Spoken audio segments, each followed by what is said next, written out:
Podcast. I am your host, John Keene. As always, I would like to thank you guys for joining me. Ask that you please add, follow, and check us out. Facebook, Instagram, Best Damn Podcast, Twitter, The Real Best Damn. If you guys are watching over here on YouTube, make sure to hit the like, give us a thumbs up, leave a comment, let me know what you think, and consider donating and supporting the channel. Matter of fact, we've had just recently, I've had some crazy shit happen with my Patreon. I've had people that have been longtime members um, request refunds. So literally, we've had a really weird shakeup with, the platform over on Patreon. So if you guys like to donate and support, it's PayPal, Cash App, Facebook Messenger, or you can join us over on Patreon, Best Damn Podcast Official. I do want to thank all of you guys for joining me. This is a little bit impromptu, but I got a lot of cool shit to talk about tonight. Um,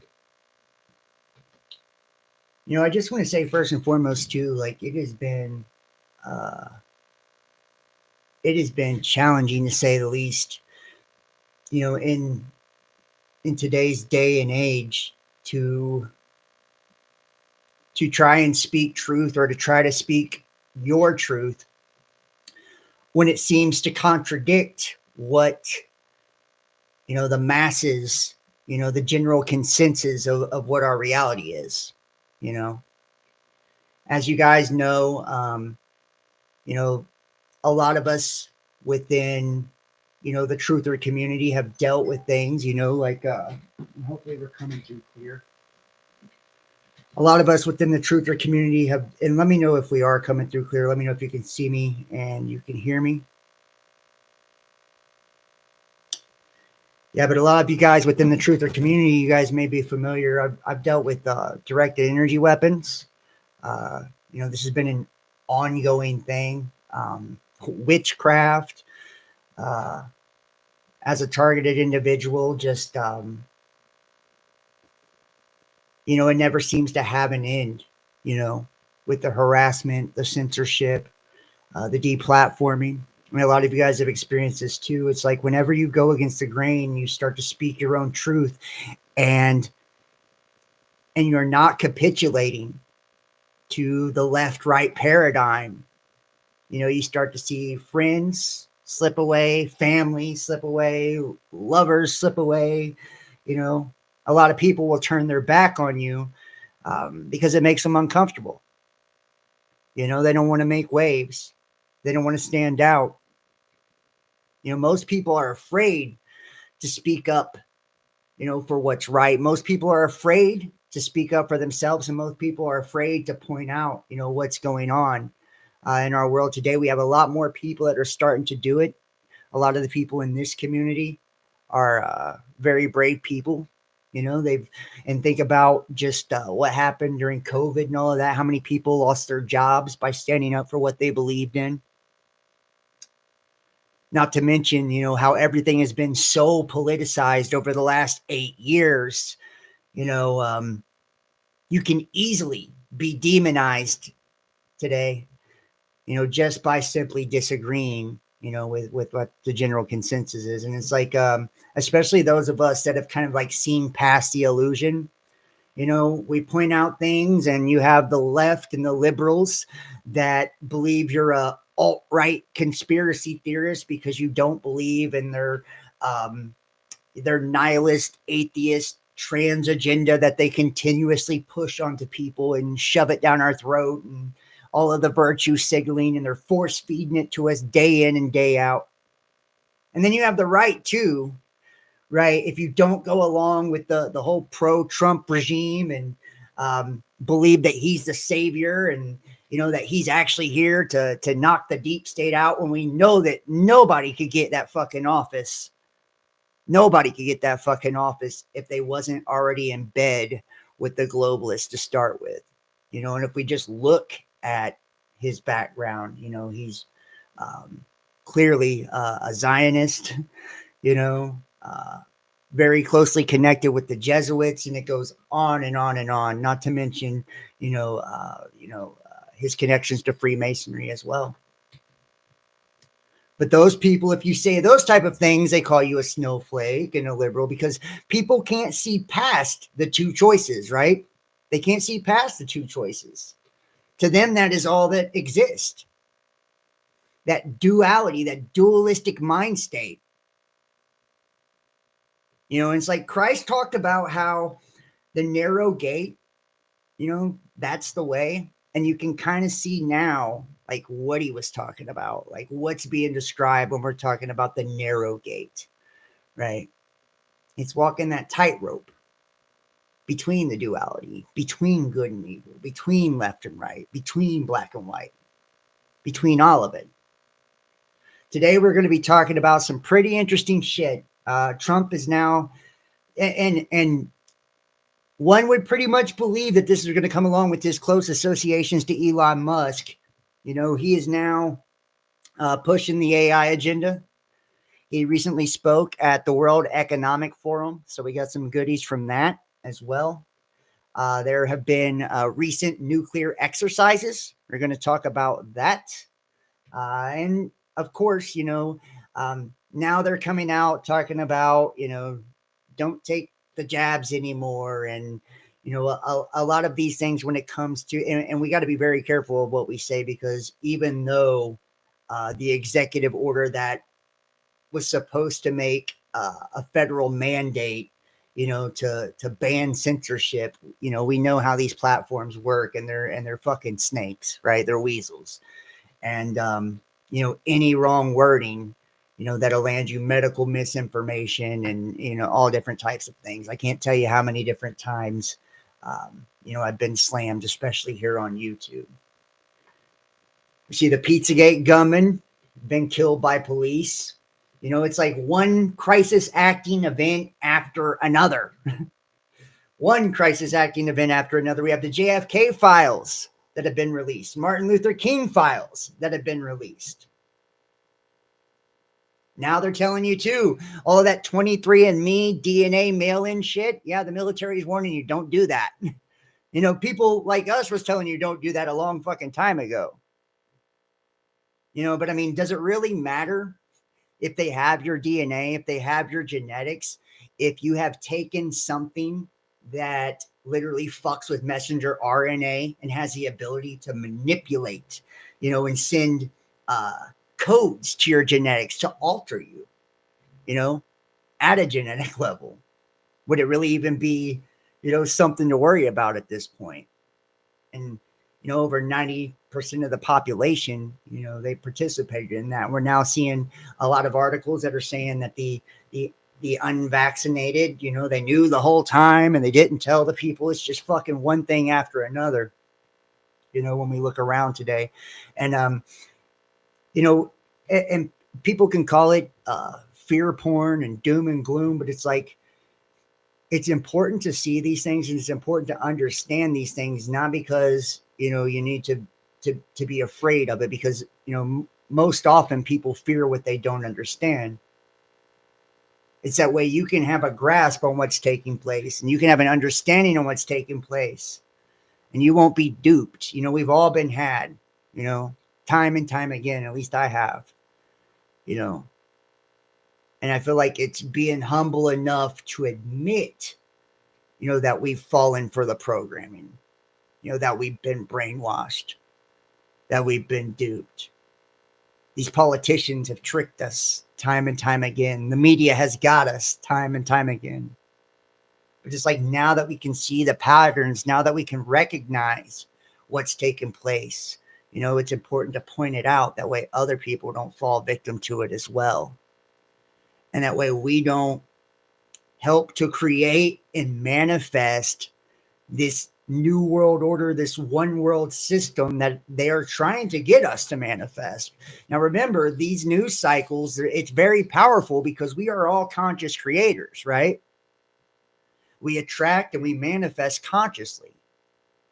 So as we look at these things and we believe these things and we have an emotional connection to these things, remember, emotions are energy and motion. We are literally sending out the bat signal energetically to either attract or repel the things that are taking place. You know, and we're believing this wholeheartedly, and this is what becomes the collective reality. Let me see if I can pull up the chat here. Hopefully you guys can hear me and see me. There we go. Yeah. And I do want to say thank you to each and every one of you. Yeah, man. It's been a real bummer too, honestly. Hey, nice to see you, Ike remotely, Bailey, Globear. I appreciate you guys, man. Honestly, I really do. Um, I have been getting attacked a lot lately. I mean, I'm not even going to lie. I've been getting attacked a lot lately. I've had people literally fuck up my Patreon. I'm $500 in the hole over on Patreon because I have people disputing fucking charges and tried to screw me over. You know, it's like this is just a normal thing. Honestly, this is, you know, I don't expect anything less at this point in the game. You know, I really don't. I don't expect anything less at this point in the game. It's like constantly one thing or another. You know what I mean? Like in agents of the system, you know, I don't feel like every time somebody attacks me, it's the fucking government. I just feel like a lot of people, they they identify emotionally with the things, you know, with these political parties, with these religious systems and these religious beliefs. They identify with them. So when I make statements about Trump, they identify with that, right? So they take it personally. When I make statements about transgenders or this or that, they identify with that. It's like, if you're not trans, and how are you identifying with this? If you're not Trump, then how are you identifying with this? If it doesn't affect you directly, then how are you identifying with this? And how are you, like, when do we get to the point to where we're not even able to hear someone, you know, say something that contradicts what we believe? It's like there's no more healthy debate. It's like these algorithms, they reinforce our beliefs to us so fucking much that we're in this echo chamber of our own nonsense, right? It's of our own nonsense. It's like, you know, and just to kind of clear things up, I believe that anybody should have the right to do whatever they want to do with their life, right? Um, but what I don't believe is that, you know, um, we should have these agendas pushed on us. We should be shamed and guilted if we don't go along with these agendas, you know, whether or not they're healthy for us, our children, our future. You know, there's no such thing as freedom anymore. So we're going to start off here. The presidential actions declassification of the records concerning the assassinations of President John F. Kennedy, Senator Robert F. Kennedy, and the Reverend Dr. Martin Luther King Jr. Now, I haven't had like a lot of time to actually look over these particular files, but I will tell you this, you know, it's very fucking evident that the CIA, in fact, killed JFK, and a lot of people already believe this. I did a video. It's been a few years ago. I had Eric Briggs, Angry Catfish, on, and we miraculously found the Zapruder film, you know, and we kind of dissected it. And like, you know, and other people have looked at it as well, you know, and it almost appeared as if not only his wife, but the guards and everybody was kind of involved in his assassination. He got shot from 2 or 3 different fucking directions, right? They blamed it on the patsy, which, you know, anybody seeing any of the images of these people, it's always the same. It's always the same. They always, you know, are posing in photos with the hidden hand, their finger over their mouth. It's like showing you that, you know, everybody is in on it together. And a lot of what we see today, especially in the media, you know, is nothing more than theatrics. You know, I talked about this with the January 6th Capitol riots. You know, over on my Patreon, I have a video where, you know, we go deep and we look at what actually took place on that day, and you can see police officers with no actual badges, the men walking around with megaphones giving orders and directions like on a fucking movie set, the fake pepper spray, the movie glass, exploding blood packets. And I mean, this is the same fucking thing you see time and time again. You know, how many different times have we seen the same people at a lot of these different events. You guys may remember, it was like, I think it was for, um, I'm trying to think of the news network. You guys may remember the news network, but it was like this lady. She was at fucking 5 or 6 different, events, like the Boston Marathon bombing, school bang bangs, all of these different things, right? And she's like 4 or 5 different events, and it was through, I think it was CNN, but it was like one particular news network, and they would always interview her ass the same, right? And she would come in, and she would be just a little bit just different. I'm going to try to see. Those who are consciousness can shift the others through their own conscious shift. Right. And we are at all different levels of consciousness, definitely, And let me see if I can see this. Uh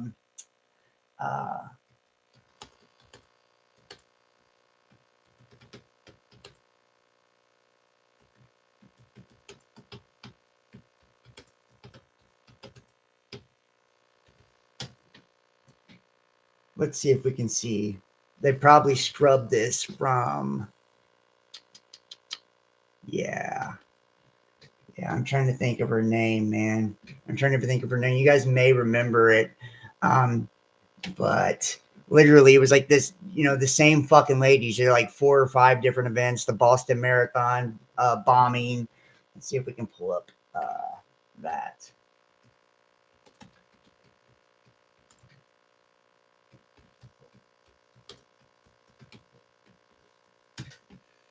Oops. See if we can show this. And I just want to kind of show you just how fucking fake all of this shit really is. And what sucks now is, Google scrubs the internet so hard. It's really, it's almost impossible to find a lot of the stuff that we were able to find. Yeah. I do not see this lady on anything.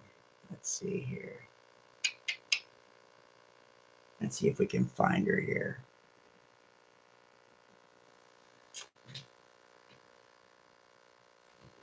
Interviews.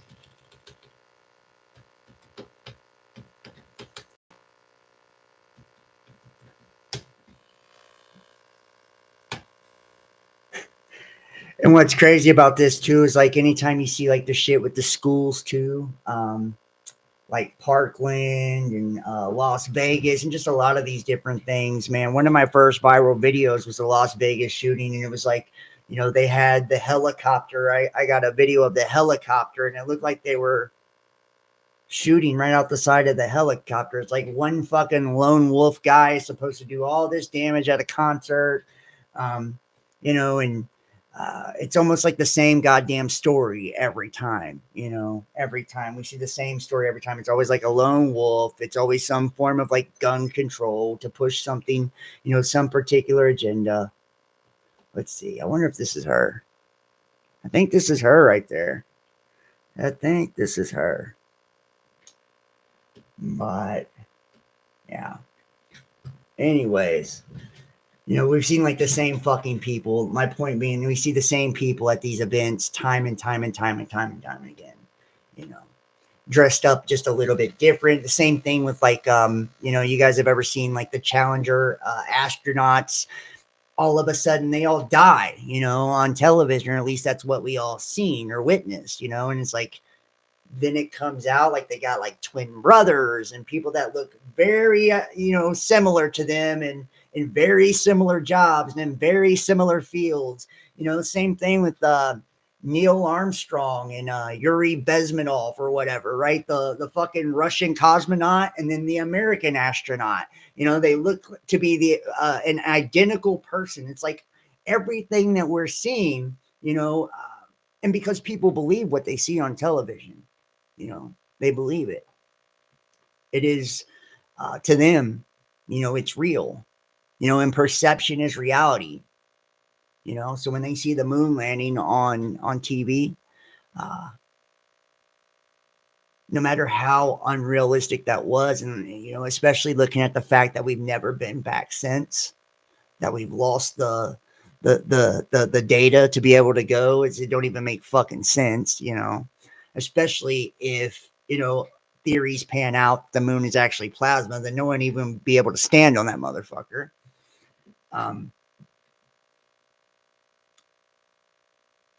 But all of the people seen that on TV, that production, so to them, that is real. Just like, the different events that happen at these schools, just like 9/11, right? Even though we had different news networks that were actually announcing what had happened before it even happened. And every time one of these events happened, by the way, this is another surefire thing to kind of like show you that it is some crisis shit. 9/11, they were running exercises, scrambling fighter jets to simulate attacks on the Twin Towers, simulate attacks on the Pentagon. You know, same thing with the Las Vegas shooting. They were running a drill that day to simulate that, you know. Same thing with Parkland, same thing over and over and over again. Sandy Hook, and anybody who tries to challenge that, people like Alex Jones, I mean, the motherfucker's been sued to no end, sued to no end. And that's to keep them from, it's to keep people from challenging it, keep people from going against the status quo, keep people from going against the narrative. And this was another one, the Pizzagate. You guys remember this? And lo and behold, the Pizzagate gunman has been killed by police in North Carolina, authorities say. Kannapolis, North Carolina, a man who fired a gun inside of a restaurant in the nation's capital after a fake online conspiracy theory called Pizzagate motivated him to do so nearly a decade ago, was shot and killed by North Carolina police during a weekend traffic stop. Now, go figure. Edgar Madison Welch was a passenger in a vehicle stopped by officers in Kannapolis on Saturday night. According to Kannapolis Police Department news release, one of the officers recognized the car as the vehicle of someone who had arrested and who had an outstanding warrant for a felony probation violation, Welch police said. When the officers approached the vehicle to arrest Welch, police said the man pulled out a handgun and pointed it at one of the officers after he was instructed to drop the weapon, but didn't. Two officers shot Welch, authorities said. Emergency responders took Welch to the hospital, and he died from his injuries 2 days later, according to the release. None of the officers nor the driver and another passenger were injured. In 2016, authorities said Welch drove from North Carolina with an assault rifle to Comet Ping Pong restaurant in Washington after believing unfounded, right? And you guys remember what this actually was founded on. This came from the Clinton emails and shit like that. You guys remember all of that shit was leaked, to the DNC. And they had some really fucking damning evidence, which, and that was WikiLeaks and all of that brought all of this out. And that was an amazing time too.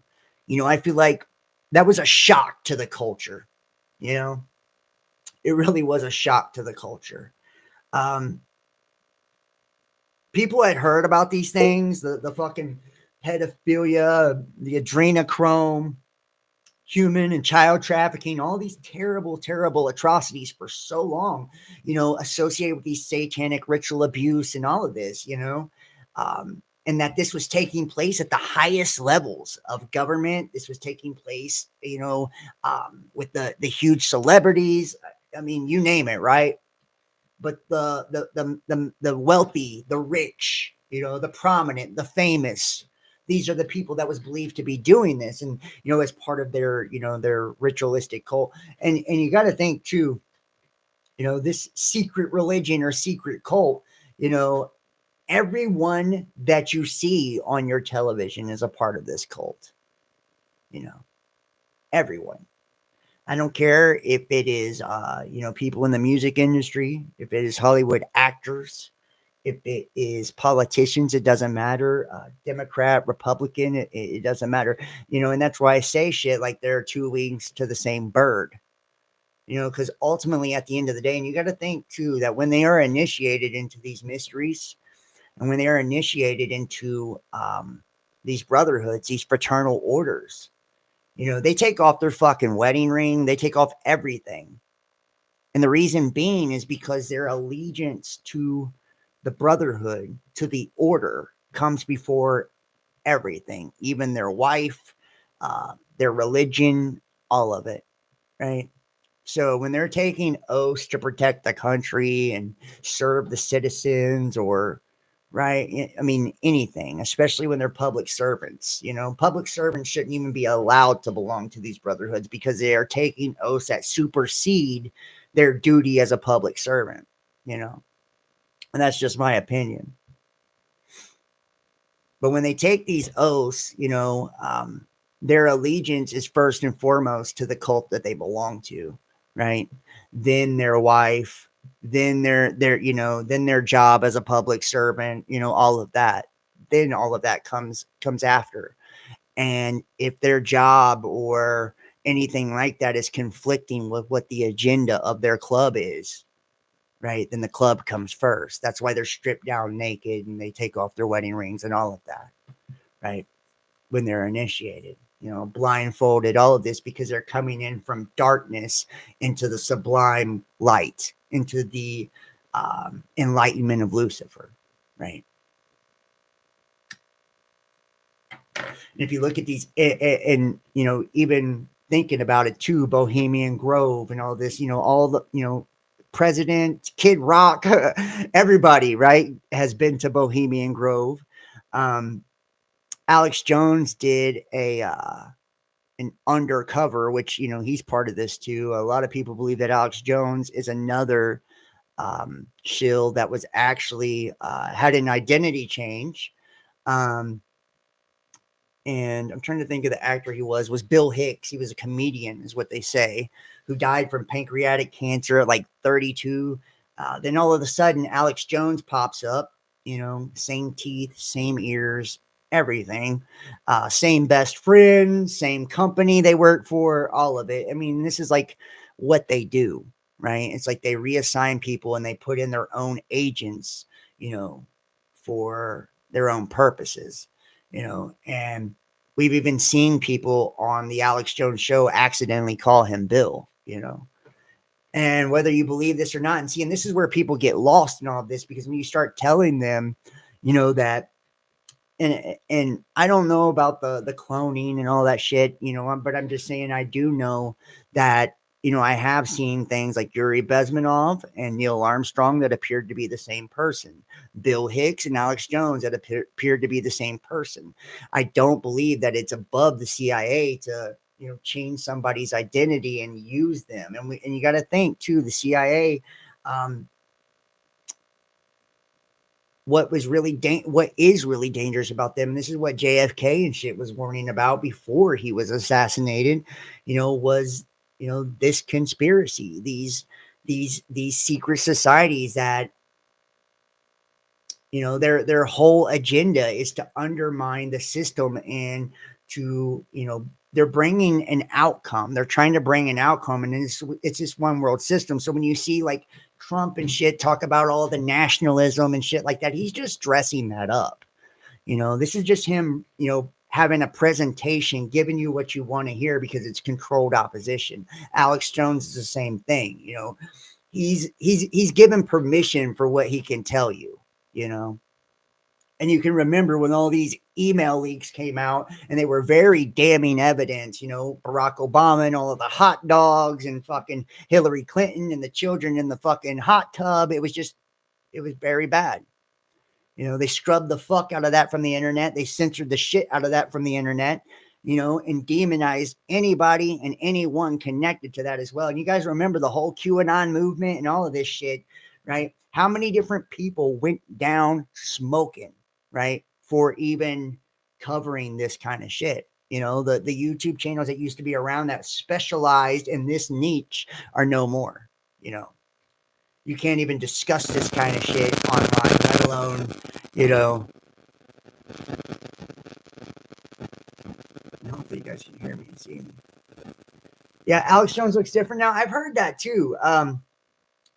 And who knows? I don't think he's changed identities again, but no, I have heard that Alex Jones does look different again, that he's like supposedly gotten back in shape and all of this. And some people are saying it's not him. I don't know about that. I do know that they will fucking change identities.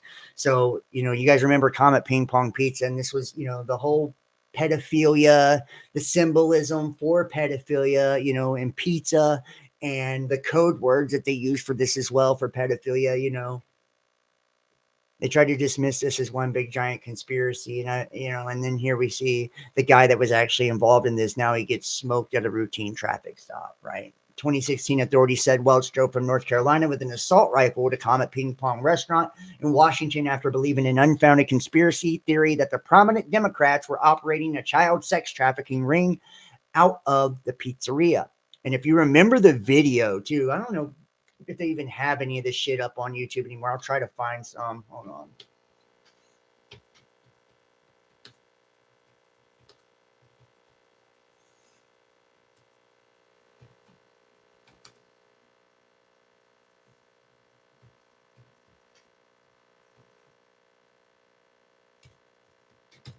It's fucking creepy shit. Yeah, here we go.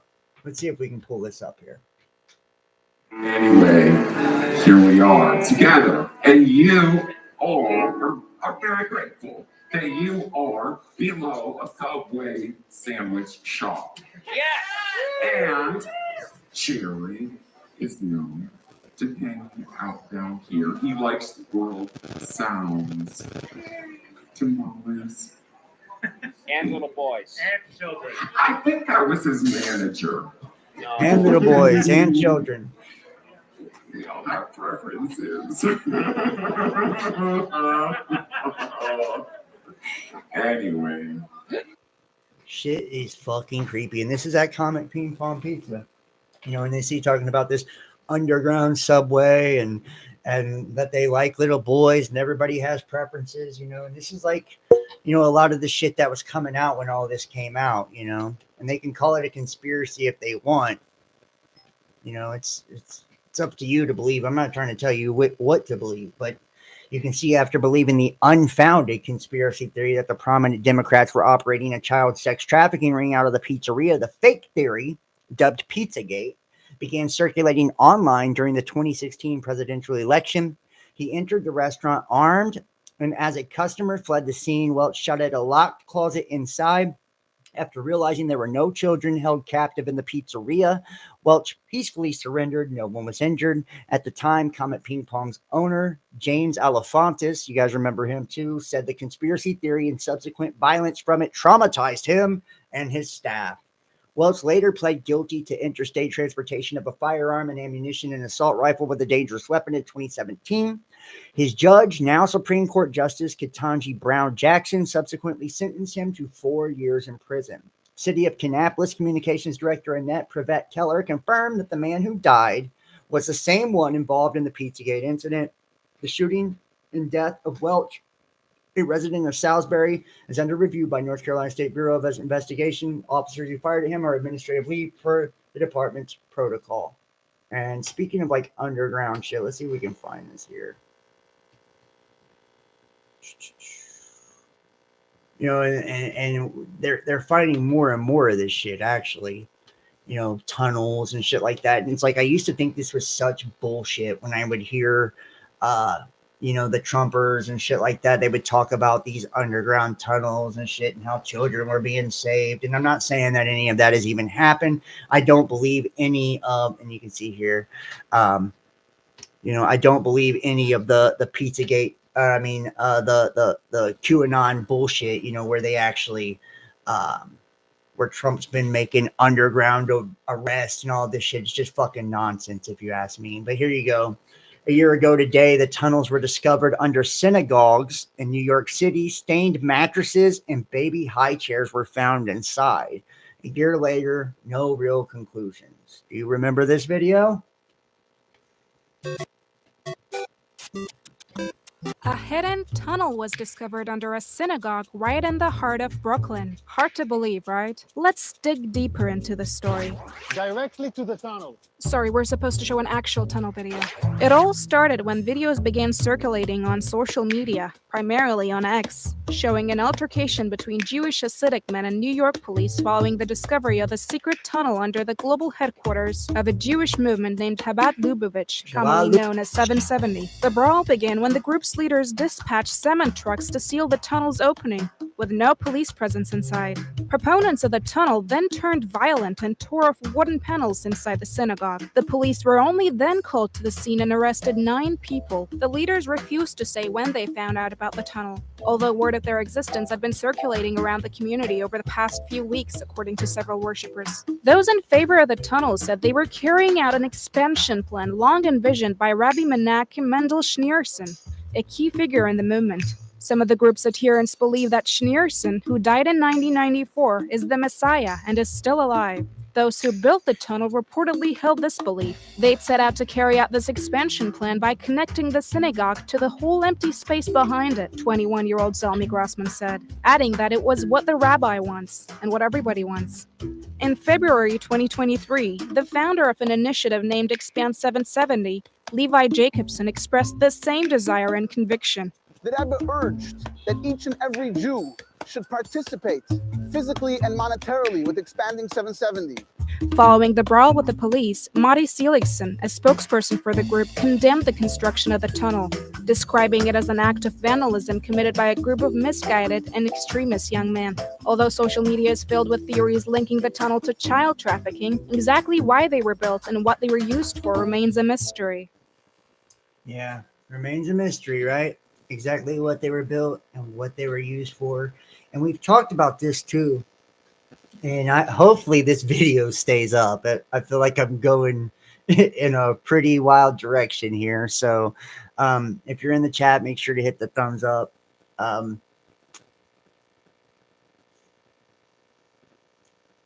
kind of like looking at some of the alleged beliefs, right? The hedonistic beliefs in the whole 1,000 points of light, believing that when this belief system basically, and this, kind of goes right in line with what we were talking about with the other shit, with the cults, and you've heard George Bush talk about the 1,000 points of light, his dad talk about the New World Order. I mean, they were members of Skull and Bones, 322.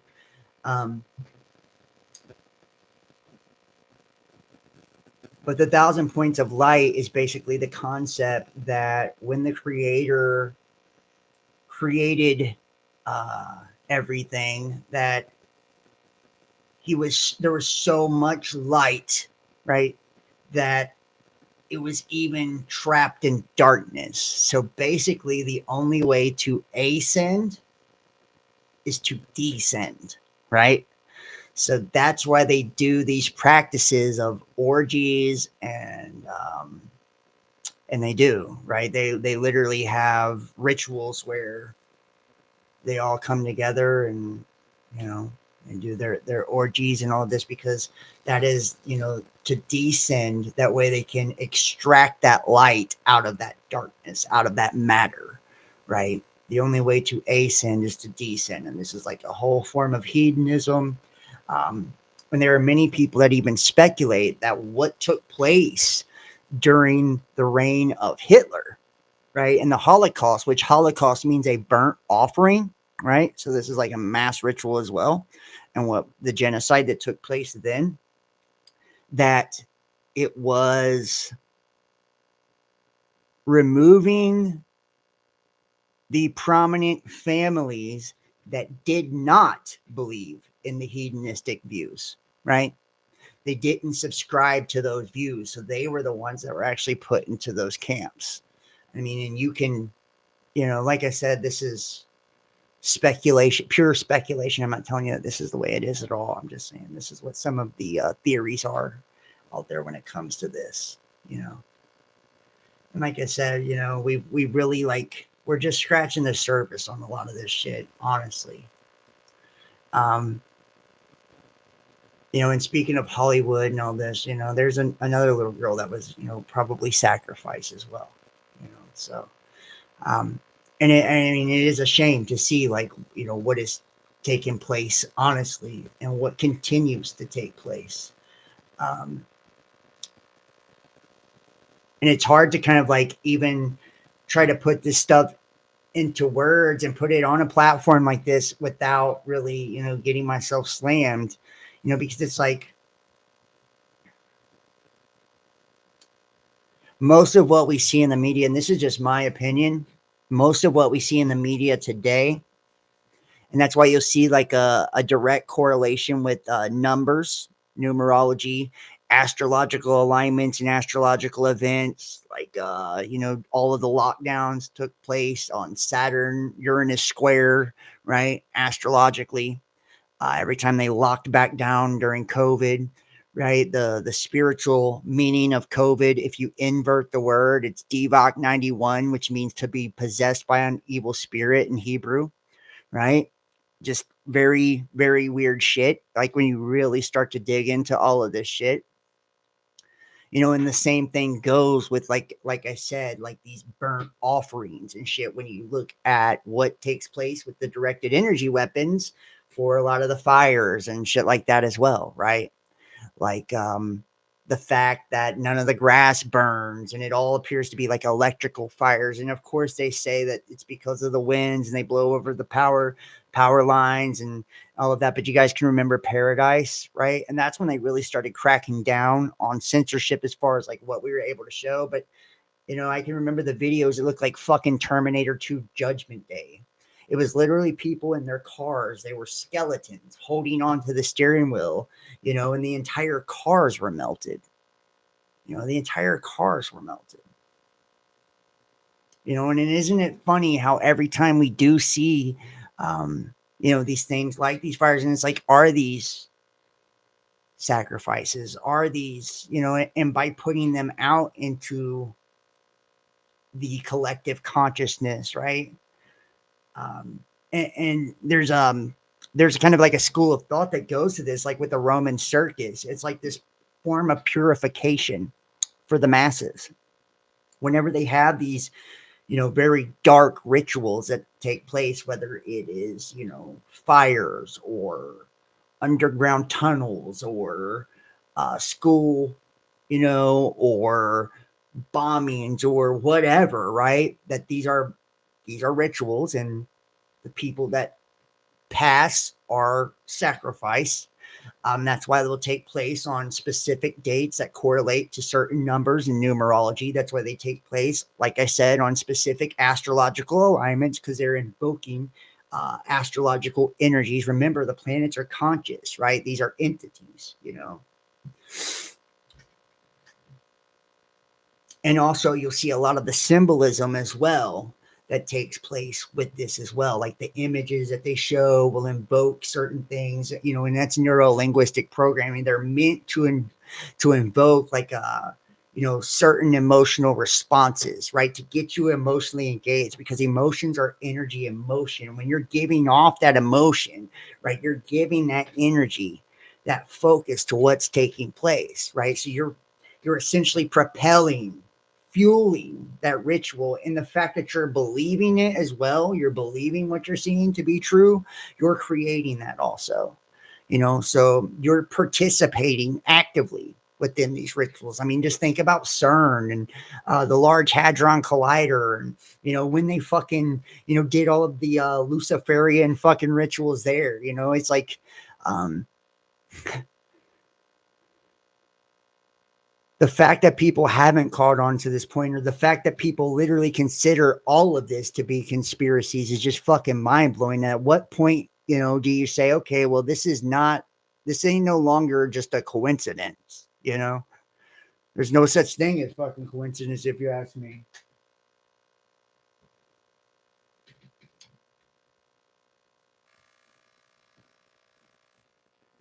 And speaking of, JFK was what you call a king kill assassination. He was killed on the 33rd parallel, right? This was one of the king kill assassinations. And I'm trying to think of the man who killed him, what his name was. Anybody want to help me out with that? He was allegedly a communist and all of this. He was a fucking patsy. Spot on, John. Thank you. No tree, it is said, can grow to heaven unless its roots reach down to hell. There you go. And that's Carl Jung. Carl Jung is also part of the hidden hand, right? So, of course he would believe that. And I'm not saying I don't believe these things, or that I don't know that there's truth in what's Lee Harvey Oswald. Thank you, sir. Lee Harvey Oswald. And there's images of Lee Harvey Oswald with his hand in his coat, which anybody familiar with these cults, right? It's like you'll see a lot of things. They're either accentuating the eye, doing this kind of shit, accentuating the eye because it's for the all-seeing eye, or you'll see them doing, something like this. These are all parts of the rituals, right? Within the club, and this is, your throat will be cut if you say it, or you'll see them like doing this, or covering their mouth, right? Because, it's a secret, right? Not to speak about it. Or the hand in the jacket representing the hidden hand. And a lot of politicians, you see the hidden hand more prominently. Actors, actresses, musicians, you'll see with the eye, or this. Um, yeah, but Lee Harvey Oswald, he was definitely, a patsy. He was definitely part of this too. Same thing with the guy who killed fucking Abraham Lincoln, John Wilkes Booth. He was also a Freemason. There's photos of him with his hand in his coat as well. So the White House announcing the full declassification of all records concerning the assassination of President John F. Kennedy, also RFK and MLK files, the moment of truth. Congress.gov, all information, and this is AI can prescribe drugs. And see, and this is that Brave New World concept. This is how we're going into this, and you got to think of like this transhumanist agenda. They believe, AI is essentially God, right? An AI God. And I'm not saying that it is or it isn't. I'm just saying like it has the ability to become our God, right? This all knowing, omnipresent, entity that has the ability to do anything, right? Beyond what human beings can do. And with those rituals, like at CERN, right? Where they had the goat and all of that shit. A lot of people believe that, with quantum computation, right, D-Wave, that they were actually tapping into alternate dimensions or realities, and that there were disembodied entities, inhabiting, artificial intelligence, and that we're giving birth to, this beast system, and it's like, when you think about, the mark of the beast and the image and the number of its name and all of this, it kind of makes you wonder, like, are we seeing, and it talks about everybody would be forced to worship the image of the beast, right? Is the image of the beast artificial intelligence? Is AI something that, Satan or Lucifer or, some negative entities are able to use as a vessel to, infiltrate the physical reality, right? Because with them without bodies, disembodied, I mean, they operate through ritual, right? People have to invoke them and open themselves up, and they can temporarily inhabit people, possess and attach, and things like that to that nature. But it's like, could they actually inhabit AI and robots and shit like that permanently and allow them to be mobile, into the physical reality? And we see here all information except text for HR 238 to amend the Federal Food, Drug, and Cosmetic Act to clarify that artificial intelligence and machine learning technologies can qualify as a practitioner eligible to prescribe drugs if authorized by state involved and approved, cleared, or authorized by the Food and Drug Administration and for other purposes. And I feel like this is fucking wild. You see these sci-fi movies and shit, and these dystopian, futures and realities where like humanity is enslaved by machines, you know, and imagine them not only being able to administer drugs and taking over, um, the medical industry. And we've already seen that too. And I want to show you too, literally. See, here's the HR 238 to amend, and I'm going to drop this into the chat for people that are interested and you want to look this up yourself.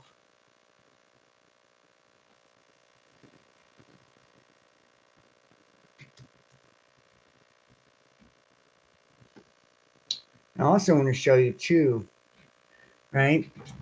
Think about cryptocurrency, and this is another Bill Gates patent, right? Cryptocurrency system using body activity data. You can see they're bringing AI in to be able to administer drugs and give prescriptions to drugs into the medical field. And think about what took place with that, that messenger RNA and the ability to send messages to our genetics, right? And what a lot of people believed, the graphene oxide and its magnetic properties to be able uh, to either gather at the heart, which is, generates the largest electromagnetic field of the body and has a 6 foot radius. And remember the social distancing, it was 6 feet, right? And think about it, 6, 6, 6, right? Like they're trying to keep you 6 foot distance. And also think about that your magnetic pole of your body is actually your pineal gland. And that's where that graphene was gathering, right? Is at the pineal gland, because that was the magnetic pole of the body. And now look at this: human body activity associated with a task provided to a user may be used in a mining process of a cryptocurrency system. A server may provide a task to a device of a user which is communicatively coupled to the server. And think about this. This is like neural networks, quantum computing, and all this. Sensor communicatively coupled to compromise, and the device of the user may sense body activity of the user. And this is the Internet of Bodies, right? Body activity data may be generated based on the sensed body activity of the user in the cryptocurrency system. Communicatively coupled to the device of the user may verify if the body activity data satisfies one or more conditions set by the cryptocurrency system and award cryptocurrency to the users whose body activity data is verified. Now, think about this. This is basically a social credit scoring system, right? Through the Internet of Bodies, having the ability to like read your vitals and everything, essentially, you become part of the blockchain, right? Your value within the blockchain in this crypto system, everything's digital, right? So in order to participate, you'd have to have a digital ID, all of this, right? Based on your biometrics, right? And with this requirement of all of this messenger shit to alter your genetics, which then kind of turns you into this giant fucking antenna for 5th-generation technology, which is millimeter wave that has the ability to make water molecules rotate within your body. And remember, you're 80% water. The earth is 80% water, right? We see these nanoparticulates, which also have the ability to refract light. We know that Bill Gates, he's trying to dim the fucking sun down because of climate change and global warming. So these nanoparticulates that are coming out the back of these fucking planes that we call chemtrails, right? These aerosol trails that are coming out are refracting light back out into space. They have the ability to bend light, also create illusions or make things invisible and cloak shit as well, right? We have this launching of satellites by the 20 and 30,000s, right? Starlink and all of this. So it's becoming this blanketed surveillance, right? All through the skies as well, Um, and all of these things, like I said, is all through DARPA too. Let's see if we can pull some of this shit up. Every one of it, if you look at at the end of the day, it's through DARPA. And DARPA is also with the DoD, right? So the Department of Defense is the ones who disseminated all of the jabs, right? And it kind of makes you wonder, when all of that took place, why was the Department of Defense the ones that were actually putting this out, everywhere, all across the world, right? Everywhere across the world.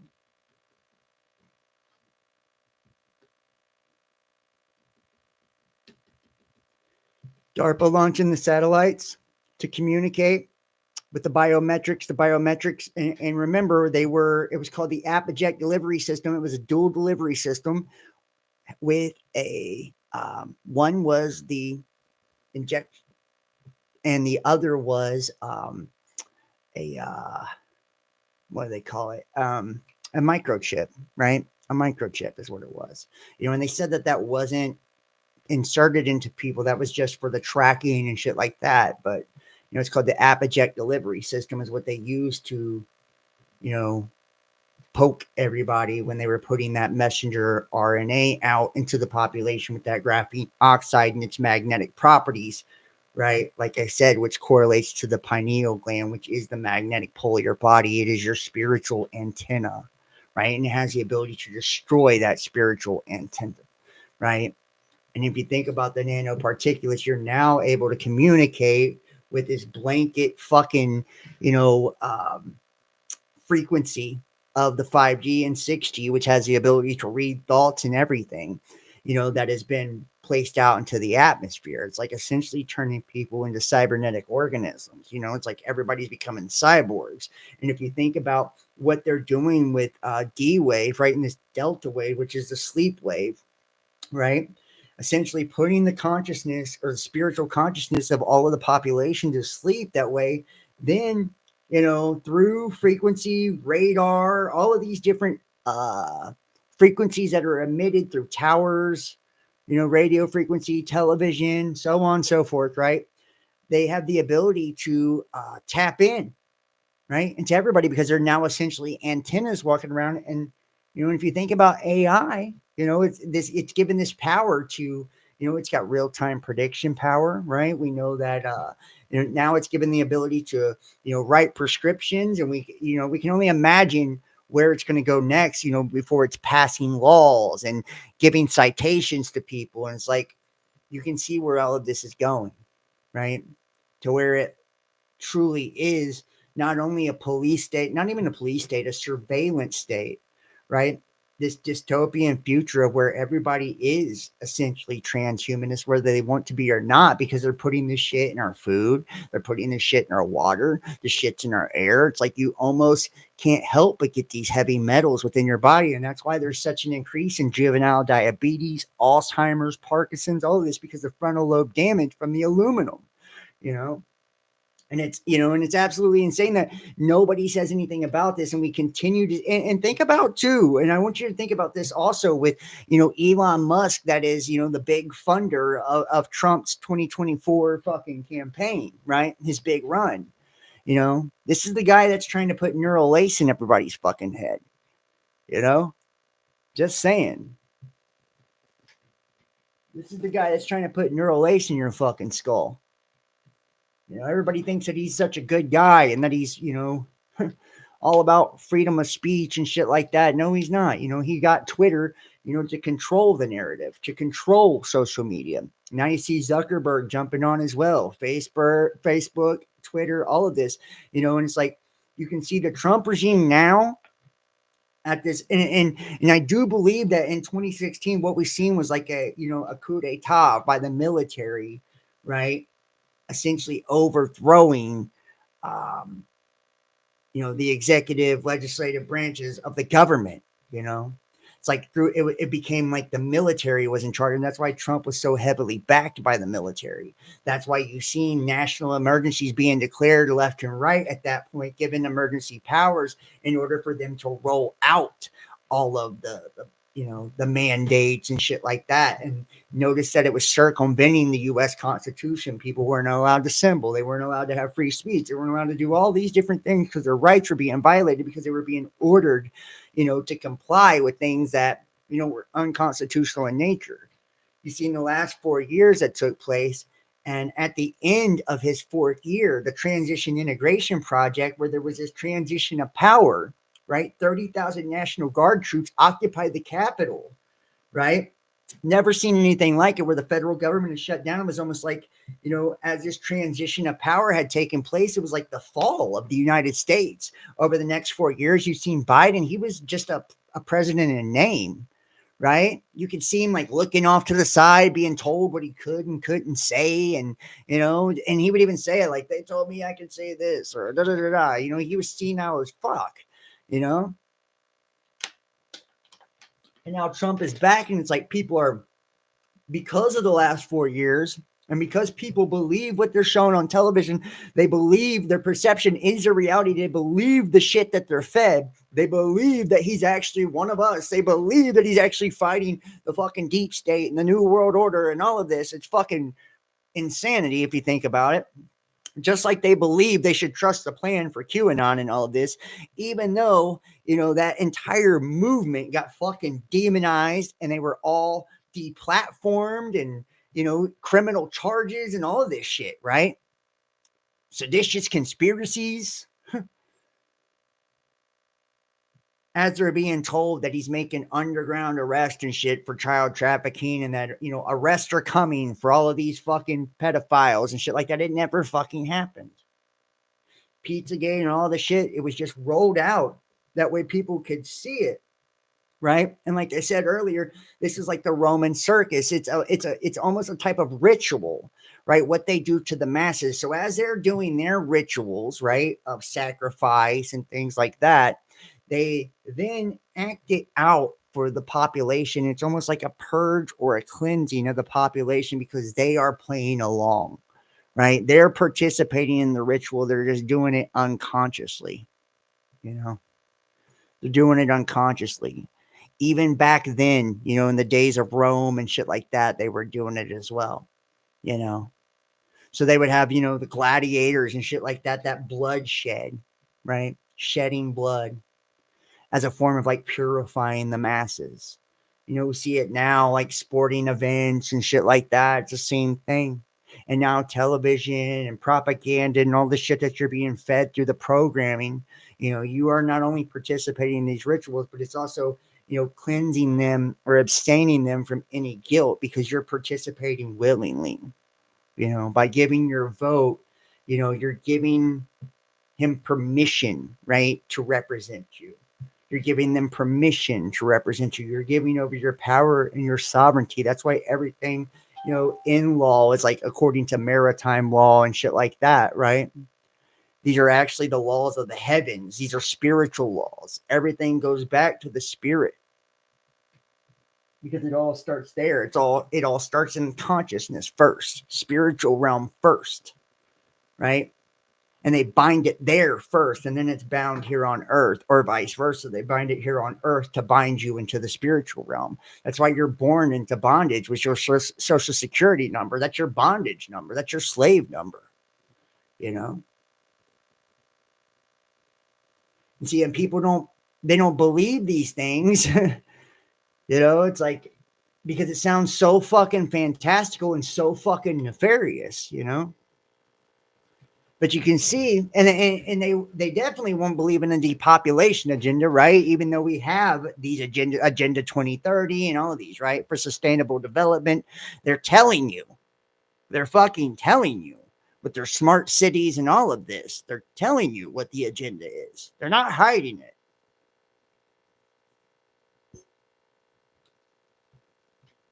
And this may be the actual way that they get rid of a large portion of us. You can see large-scale nuclear training exercise to take place in Schenectady, I don't know the name of that, New York. Large-scale multi-agency nuclear incident training exercise will take place 126 through 131 in Albany, Saratoga counties. The training exercise will not pose risk to the area residents. Please do not be alarmed by the activity. Many conspiracy theories often start was there was an exercise in the area. Wasn't I saying this at the beginning of the fucking video? That it always begins with a fucking exercise, right? They're running an exercise and then the real thing happens. The FBI writes, no need to be alarmed. So run to your bunkers. And let's see if we can pull this up here. Yeah, here we go. Large-scale nuclear training exercise to take place in New York. Public need not be alarmed. From January 26th to the 31st, 2025, a large-scale multi-agency nuclear incident training exercise will take place in the vicinity of Schenectady, New York. Am I saying that right, guys? And surrounding counties of Albany, Saratoga, and Schenectady. The training exercise will not pose any risk to area residents. The public does not need to be alarmed by training-related activity, including the presence of military personnel and aircraft and people in protective equipment. The Department of Defense, and there's your DOD, your DARPA, right? The Department of Defense, the Department of Energy, National Nuclear Security Administration, the Federal Bureau of Investigation, FBI, Department of Homeland Security, the DHS, and state and local partners will conduct the exercise in several areas of Albany, Saratoga, and Schenectady counties as part of a series of regularly scheduled U.S. government biannual exercises. Similar trainings have been conducted in various regions across the United States since 2012. The general areas in which the training exercise will take place include areas around Albany Airport, the Stratton Air National Guard based in northern Saratoga County. Several local and state law enforcement, fire, emergency management, and public health agencies will also be participating in the training, including the New York State Police, Albany, Saratoga, and Schenectady County Sheriff offices in the Albany Police Department. Exercise participants will conduct operations and personal protective equipment to simulate realistic conditions. It will also include aircraft from federal, state, and local law enforcement agencies.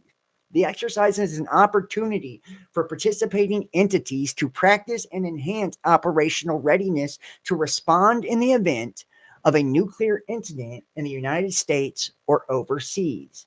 Due to the sensitive nature of the capabilities being implemented, the training activities are not open to the public or the media. Again, the training exercise will not pose any risk to the public. And you can see where the media inquiries are. I would really like to see if we can get the PDF for this and see exactly what they're going to be doing. I wonder if it'll pop up after the fact. Right. But you can see, though, they're running nuclear training exercises here in New York, you know, and it reminds me of, just to kind of give you like, here, let's see.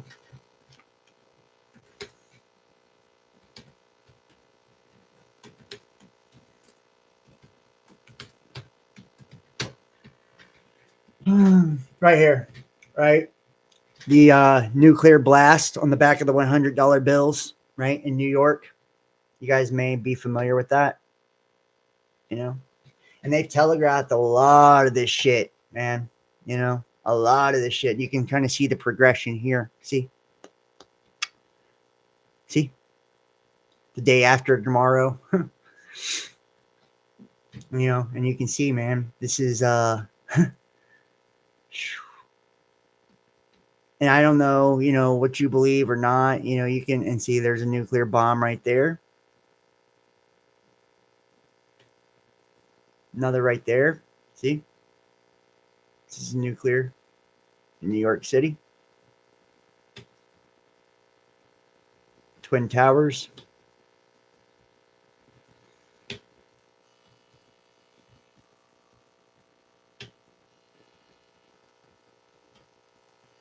You guys can kind of like take it or leave it on what you know, what you believe as far as that goes. But I absolutely see, and that's a missile launch right here. See? Missile launching. See if we can pull some of these images up to kind of show you. So, I mean, it's just interesting that they're running these exercises in New York. I'm not saying it is or it isn't, but right, you can see that nuclear blast there, right? Missile launch, nuclear blast, and this is in New York. You know, this has kind of been like a famous one, at least. Now I want to show you the one with the progression, kind of the day after tomorrow one. Let's see if we can see that one. Day after tomorrow, right here. This is the cool one, right here. And you can see this is another. You can see the progression, right? And some people say it's a tidal wave. I believe it's a nuclear blast that's actually hitting New York with a tidal wave that follows, right? And if you think about it too, especially, you know, how, you know, Donald Trump, he had an executive order in 2019 to harden the grid against EMP and shit like that. The United States is very vulnerable to electromagnetic pulse. Our infrastructure is very fucking old. We do have the Olympics coming up in LA in 2028, I believe. And let's see if, pretty sure there's Illuminati cards for that as well.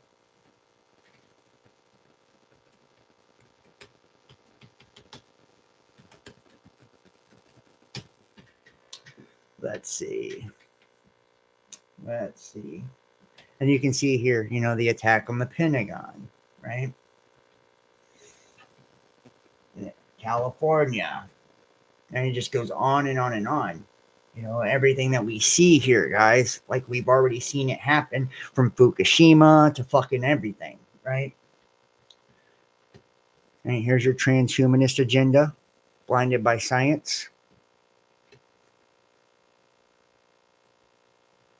There's your Donald Trump, enough is enough, the assassination attempt.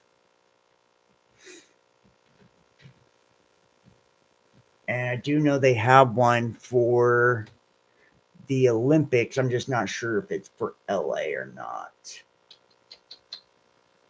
Las Vegas. You guys remember Las Vegas? See, I mean, like they put it all on here. Like every event that you've seen, like these are rituals. These are, in my opinion, these are rituals, right? These are premeditated fucking events, period. You know, and you can believe that or not. You know, it's up to you. I'm not going to tell you what to believe. Honestly, I'm not going to. Olympics. Yeah. Let's see where the Olympic one is here. I know they have the Olympics. Yeah, see, look, there's one that looks very similar, right? Tidal wave, New York City, right? And the day after tomorrow, you know, if there was to be, you know,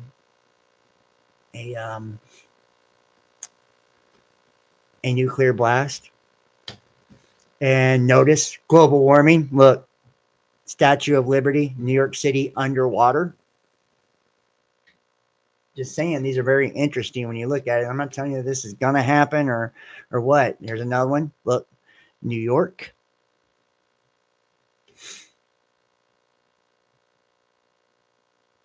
So you can see all of it too. Look, the pandemic, martial law, emergency powers. You know, we're seeing all of these things happen. You know, terrorist nuke. So.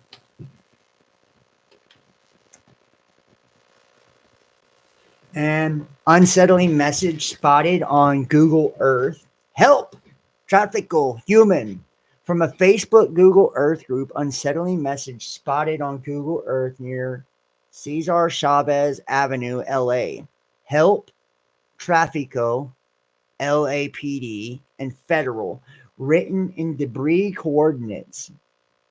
And this is very fucking crazy. Look at this. I'm going to show you the actual image of this too. I've got it right here. Look at this. Look at this. You can literally see these motherfuckers on Google Earth, right? Help for trafficking here in LA, right? Help, help, help. They're being trafficked, human trafficking. And you can see it on fucking Google Earth. I mean, and this is just mind blowing. You know, it's mind blowing that the shit is even right here. You know, but everything is just kind of swept under the rug. You know, everything nowadays. Just like CIA now favors lab leak theory to explain COVID's origins. How about that? New analysis that began under the Biden administration is released by the CIA's new director, John Ratcliffe, who wants the agency to get off the sidelines in the debate. The CIA, and you can trust them, has said for years that it did not have enough information to conclude whether the COVID pandemic emerged naturally from a wet market in Wuhan, China, or from an accident leak at a research lab there. But the agency issued a new assessment this week, with analysts saying that they now favor the lab theory. There is no new intelligence behind the agency's shift, officials said. Rather, it is based on the same evidence it has been chewing over for months. The analysis, however, is based in part on a closer look at the conditions in the high security labs in Wuhan province before the pandemic outbreak, according to people familiar with the agency's work.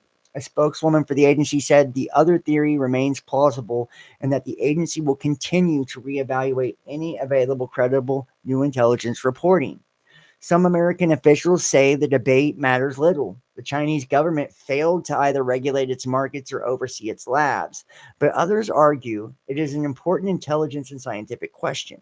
John Ratliff, the new director of the CIA, has long favored the lab leak hypothesis and has said in a critical piece of intelligence that needs to be understood and that it has consequences for U.S.-Chinese relations. So think about this. We're having the um, nuclear attack scenarios, right, in New York, and now they're coming out saying that they're favoring the lab leak theory, with the new director of the CIA, and that this is going to affect um, United States China relations, right?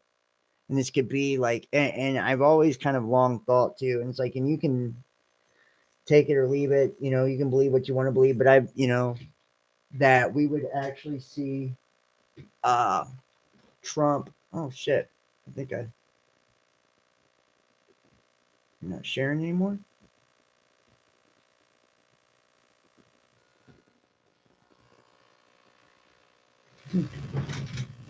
Weird. That is so weird. Did the screen share stop working?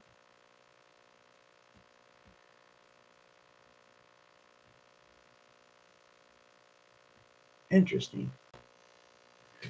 All right, hopefully we got back on the screen share.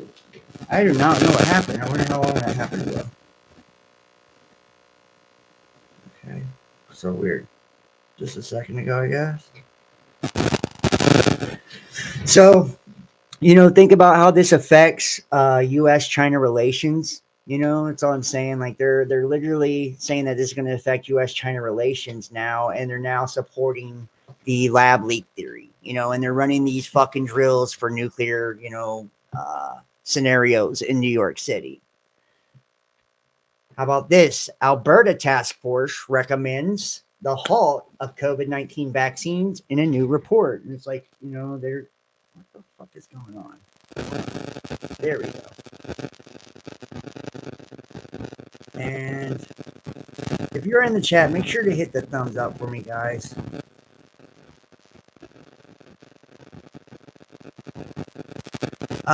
It's not on my cam anymore. I can see that it's actually screen shared. I don't know what the fuck happened with that. That's so weird. I've never had that happen.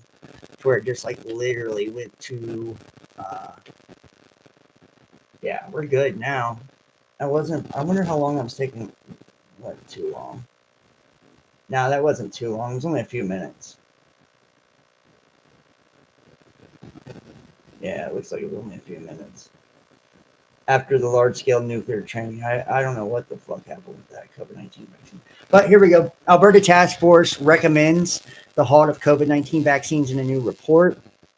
The task force took aims at vaccines which Alberta and other Canadian jurisdictions required in order to access public gatherings and businesses during the pandemic. An Alberta government task force has recommended that the use of COVID-19 vaccines be halted unless more information is provided about the risk.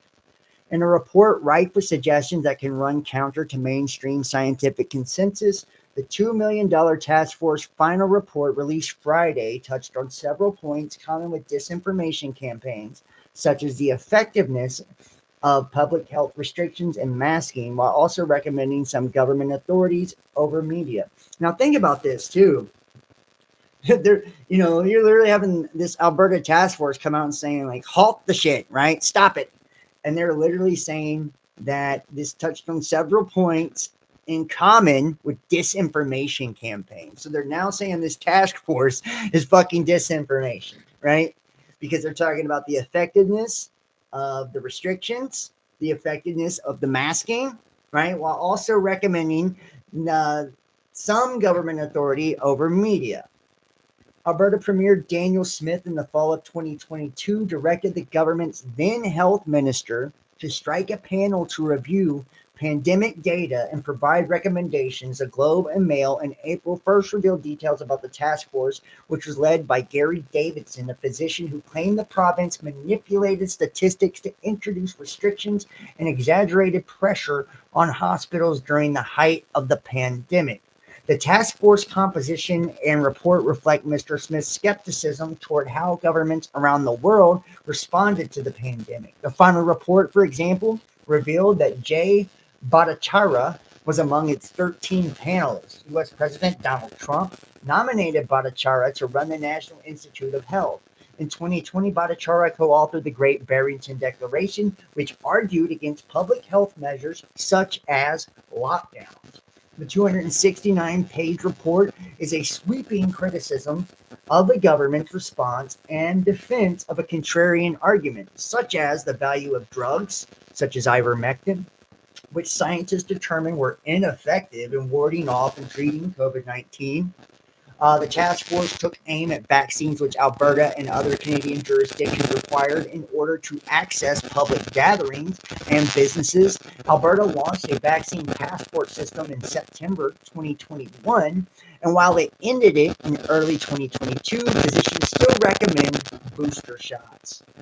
The task force recommends halting the use of C-19 vaccines without full disclosure of their potential risks, ending their use in healthy children, teenagers, conducting further research into their effectiveness, establishing support for vaccine-injured individuals, and providing an opt-out mechanism from federal public health policy. Mr. Smith, prior to becoming premier, rallied against Alberta's management of the pandemic, particularly vaccine mandates and restrictions on gatherings. She promoted drugs such as the anti-parasitic drug ivermectin, and also traveled to the United States to receive Johnson's single-dose shot because she was skeptical of mRNA vaccine. How about that? Isn't it weird how it all kind of like fucking comes together? You know, it is. It's yeah. Thank you. Yeah, I'm glad it's fixed now. That was weird. I've never seen some shit like that. It started during the Illuminati card game. Sorry about that. So you guys didn't even fucking see the Illuminati cards, did you? Sorry about that. My bad, y'all. But there you can see them at least. That way you know what I was talking about. But, you know, isn't it weird how all this time now we start to see it all kind of come together, right? The mRNA and its ability to alter DNA, the graphene oxide and its magnetic properties. And we've talked about the scope of, you know, the magnetic pole being your pineal gland and the destruction of that spiritual antenna, right? And how that could alter and affect somebody as well as their aura, right? Their electromagnetic field, which is generated through their heart, right? And essentially throwing off their spiritual protection, their ability to protect themselves with their aura, and their ability to receive and connect to spirit, right? Not to mention altering them at a genetic level.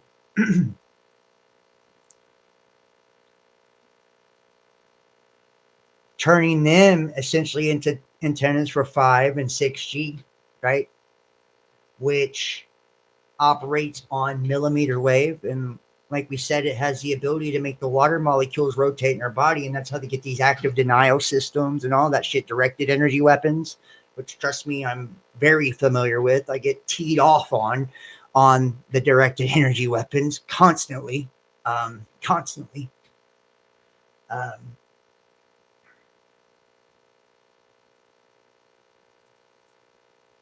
And how we are 80% water. The planet is 80% water, right? These nanofibers, these nanoparticulates, right? And a lot of people I believe it's called Died Suddenly.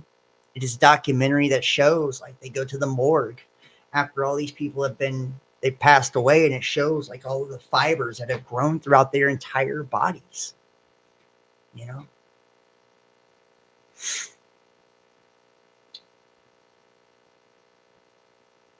Literally altering them, changing them, you know, and this is part of that transhumanist agenda. That way they can receive signals, you know, from all of these satellites that cover the sky. You know, they launch 20,000, 30,000 satellites at a time now, all of it connected to DARPA, and the DoD, including the DoD disseminating all of this, right? We talked about the app eject delivery system, you know, and how it has, and one is the poker and the other is the microchip, you know, tagging these people.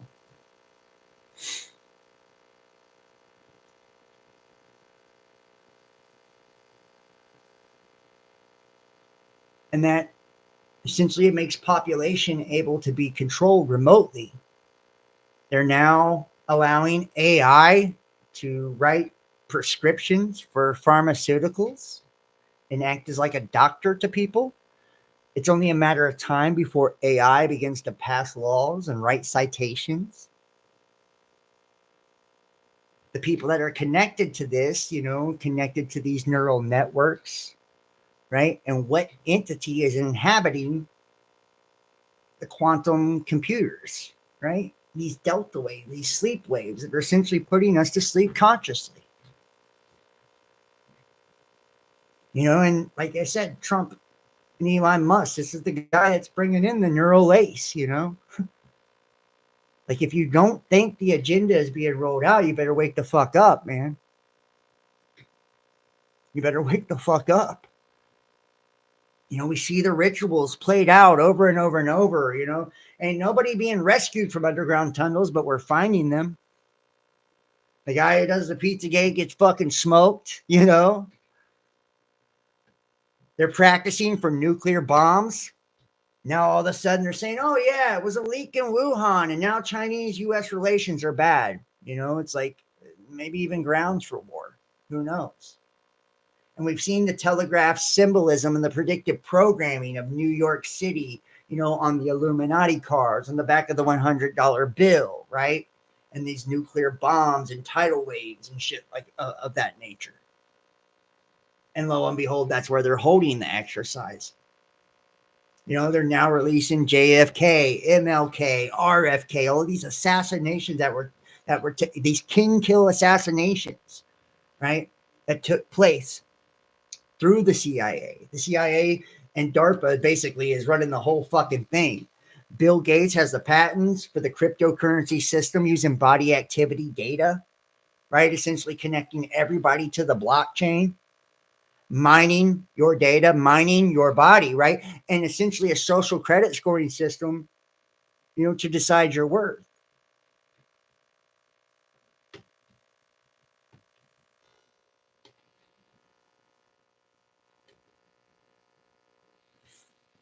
We see the ability of these satellites to create directed energy, fires that are taking place all over the West Coast. And it just so happens that way they can create LA 2.0 in time for the 2028 Olympics. And I'm sure there'll be some type of event there as well.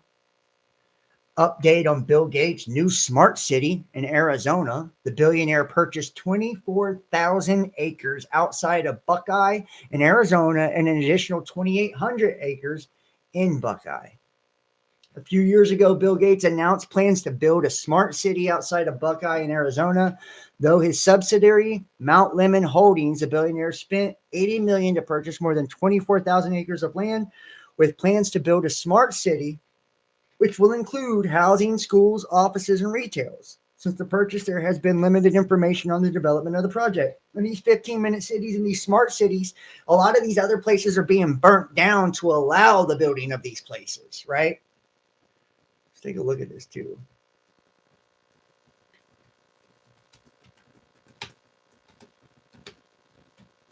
And you can see how the agenda is all fucking coming together here. It's like everything, piece by piece.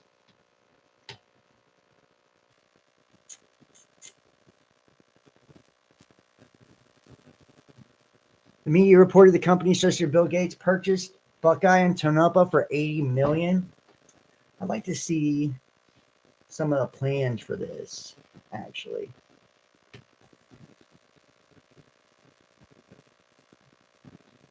Let's see what this actually looks like today.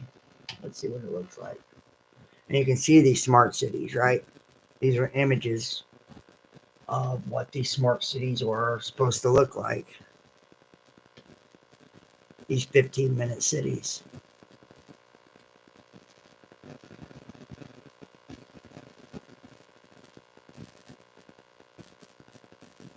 You know, and in order to build something new, sometimes they have to destroy something.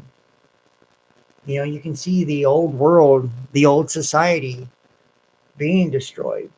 All the religions are being torn down in favor of now this new age, um, Luciferian, you know, this indoctrination into Luciferianism, whether people know it or not. That's what's happening right through the new age.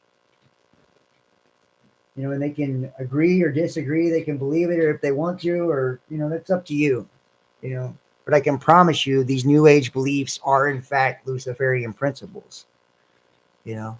And think about Albert Pike and how he talked about the 3 world wars and this social cataclysm pitting the atheist and the nihilist against the conservatives and the Christians, creating this social cataclysm to usher in this, you know, doctrine of Lucifer, you know.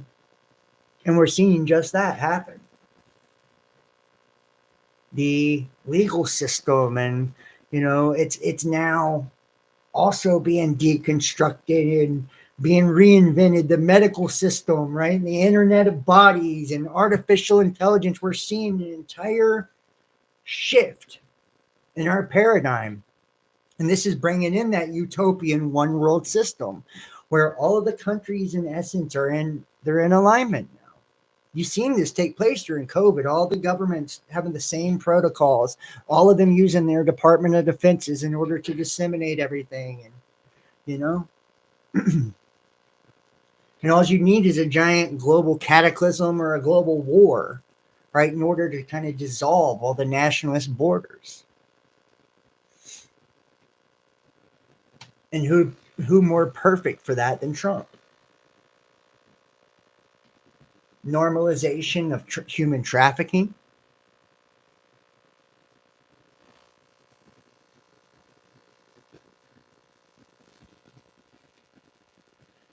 To add some more, 4 years ago, governments around the world required you to take these shots to participate in society. Today, they're saying they're not safe to take. Just asking myself, how is this guy still not in jail? The guy who funded EcoHealth, which created C19 in the Wuhan lab. The guy who made billions off the C19 vaccine and had reps in the NIH suppressing ivermectin to get the EUA for his vaccine. Right? Fucking crazy when you think about it, really. Fucking crazy. How this motherfucker literally was in bed on every side of this.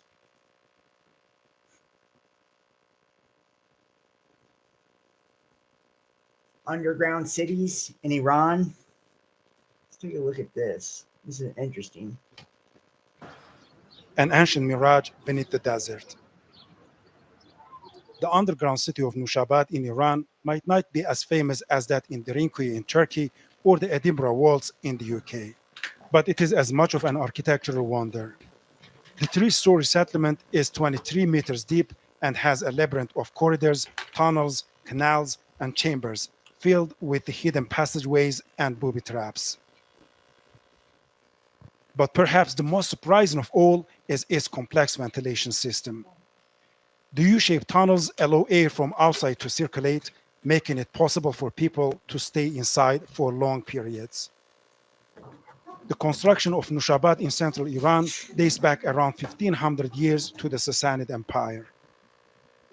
But because it was discovered only recently, many of the city's secrets are yet to be unveiled. یک مدیریت و مهندسی I find قوی it very Strong interesting. engineering behind the find it- structure. They dug the wells of 12 meters beneath the ground. I find it very fucking interesting that all of a sudden, you know, a lot of these underground cities are popping up, you know, like this threat of nuclear war, and they're like showing you, you know, all of these underground cities. And a lot of people believe that they were like pre-flood and they were used during the flood. I don't think so. I don't know how you could, during a flood, everything being submerged in water, you could go underground and be okay. But I could, you know, see asteroid impact, comet impact, nuclear war, something blasting the surface, right?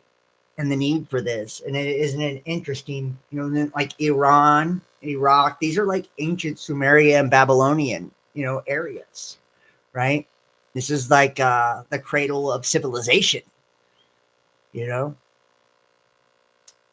And the gods were creating these things, and I use the term loosely. The gods were creating these things, Mesopotamia, Sumer, right, Acadia, right. They had a purpose in it, right. And remember, even during their time, when we see an Enki's world order, aka the Lost Book of Enki, it talks about the evil wind, right, which was like a nuclear wind, after this weapon of mass destruction was unleashed on the population, killing off everybody. You know, remember the gods, they smoked humanity a couple times in that text. You know, these Anunnaki, which promised to return, by the way. You know, and are we seeing the return of the gods? Honestly, you got to really ask yourself that.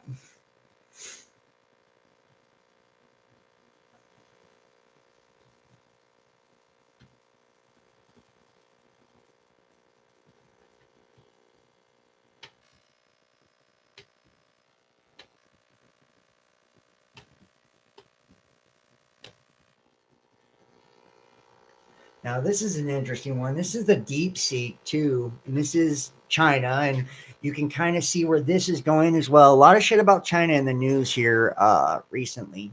You know, like instead of the deep fake, this is the deep seek. In case you weren't aware, there is a developing cyber war that has blown up today. China's DeepSeek prompts global sell-off in AI-linked stocks. Twilight of the gods, and I just mentioned the gods. Nvidia loses 15% of its share value. Broadcom also down 15%. Microsoft only down 4%. And Google only 3%. Of course, Microsoft and Google are fine. More downloads of the DeepSeek than of ChatGPT in the App Store. On the stock market, there are always great euphemisms for excuses when the price has fallen. For example, taking profits or here price correction. And the don't worry, guys. We want to bring in Dan Newman. He's Featuring Group's a chief strategist. We also have Stacy Raskin. He's Bernstein's managing director and senior analyst. Great to have both of you. Stacy, what do you think? How worried should we potentially be, or how worried should big tech be about this development? I'm not that worried. I think there were AI a images. few things that have caused panic over the weekend and clearly in today, right? I mean, the headlines, the initial stuff, the takes that came out basically said, oh my God, they've duplicated OpenAI for $5 million. They did not. Yeah, they've duplicated OpenAI for $5 million. Not duplicate OpenAI for $5 million. We can go through why. Number two, I don't want to discount the models they built are fantastic. They really are. And now, oh yes, and now the Chinese are also releasing an image generator. Is the crater not big enough? Meanwhile, DeepSeek is fending off a cyber attack on the software. Origin of attack is not known to me, but is known to someone. This attack may be a defense of U.S. dominance in the field launched against the maker of DeepSeek. Someone knows better than me. The Chinese releasing an image generator. I'd like to see what this is.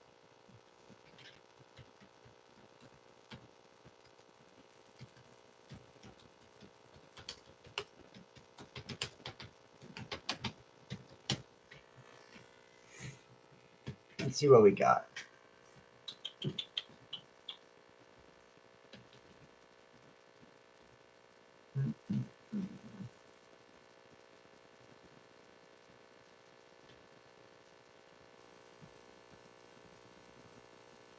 Huh.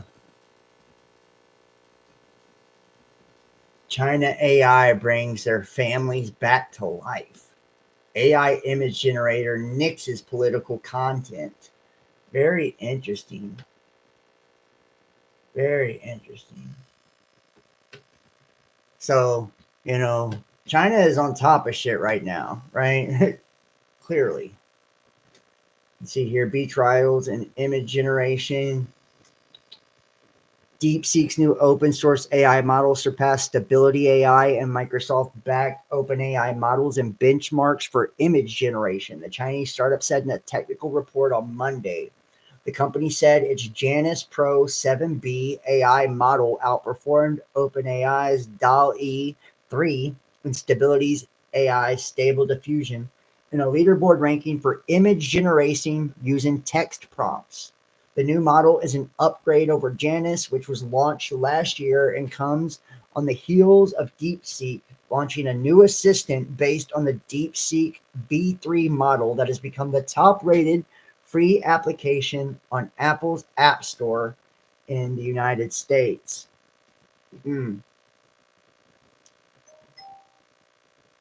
I encourage people to go check that out too, honestly.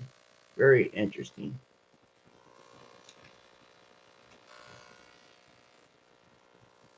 Trump speaks at the Trump gives virtual remarks at the World Economic Forum. Mr. President,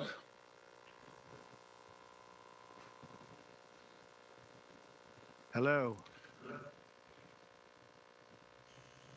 What great honor.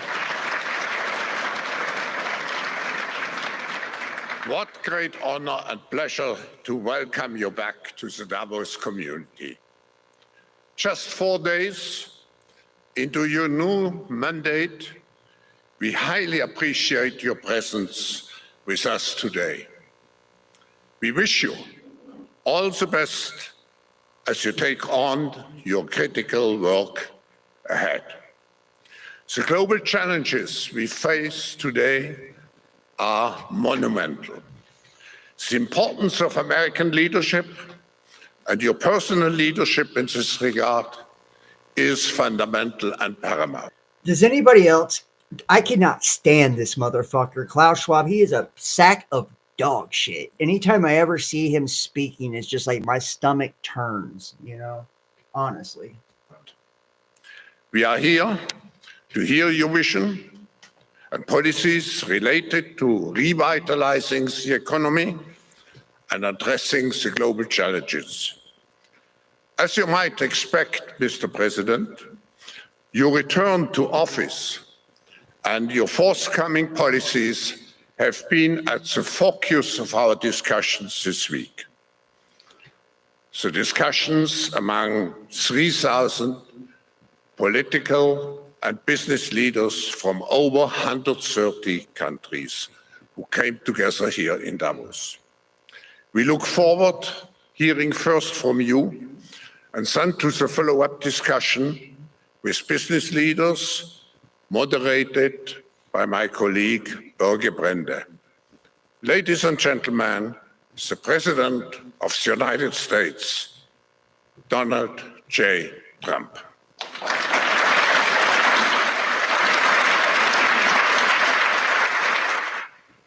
Well, thank you very much, Klaus, and hello to everyone in beautiful Davos. This has been a truly historic week in the United States. 3 days ago, I took the oath of office and we began the golden age of America. The recent president. And I just want to, you know, kind of tap on something here with the golden age shit. How many different people have kind of like heard, and I would like to, you know, it's hard to get a lot of participation from people these days. Sounds like Hitler. He does sound like Hitler. Somebody already put it, dude. The golden age equals the age of Saturn. Yes. And it's like, if you think about like the beast of Daniel, right? The iron mixed with miry, the feet of the iron mixed with miry clay.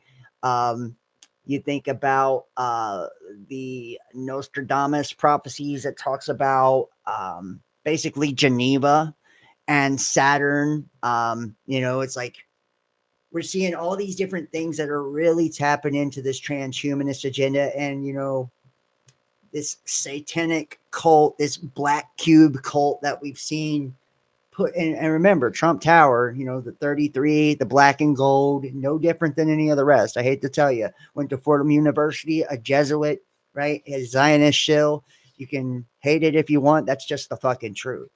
You've been in the flames 4 years. Crypto is a golden age in six figures, right? And we have the cryptocurrency system using body activity data, the smart cities, the AI prescribing prescriptions. Like it's going on and on and on and on and on. It's like showing you that this golden age, this Saturnian golden age, is one to bring in the beast system, right? The AI beast system.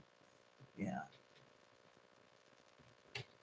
Presidential election was won by millions of votes, and all seven, every one of them, all seven swing states. He is a It was a commie. massive mandate from the American people like hasn't been seen in many years. And some of the political pundits, even some of my so-called enemies, said it was the most consequential election victory in 129 years. That's quite nice. What the world has witnessed in the past 72 hours is nothing less than a revolution of common sense. Our country will soon be And he's stronger, wearing wealthier, and more united than ever before. He's wearing the purple tie once again. And remember that purple is a color of royalty, right? And I've seen like this theme of him, kind of like represented as the king. And even Elon Musk made a statement of like the king is back. And yes, you do see the bird symbolism as well. A lot of people believe that it was actually a phoenix that they were trying to represent. But even if it wasn't, we know that the eagle represents Jupiter, right? Jehovah, Jove given, Jupiter, right? Like this is Enki, Marduk, and I did a video talking about how everything pre-Marduk era, has been wiped away from our history, right? And a lot of people believe that even fucking, Elon Musk is the reincarnation of Marduk. And the entire planet will be more peaceful and prosperous as a result of this incredible momentum and what we're doing and going to do. My administration is acting with unprecedented speed to fix the disasters we've inherited from a totally inept group of people and to solve every single crisis facing our country. And I want you to even think about what he is fucking saying too. He's like, we're racing with unprecedented speed, right? To fix the disasters we inherited by a group of inept people. I feel like he's not talking about the Biden administration. I feel like he's talking about us, the population. We're the group of inept people that have destroyed the world, right? We're that parasitic, profane group of people, right? And this unprecedented speed, right, to fix this is by bringing in, rolling out the AI agenda, this quantum agenda to bring us into this fucking, this reign of this transhumanism. Begins with confronting the economic chaos caused by the failed policies of the last administration.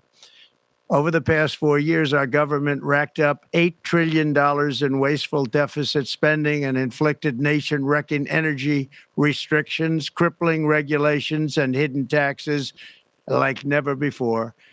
The result is the worst inflation crisis in modern history and sky-high interest rates for our citizens and even throughout the world.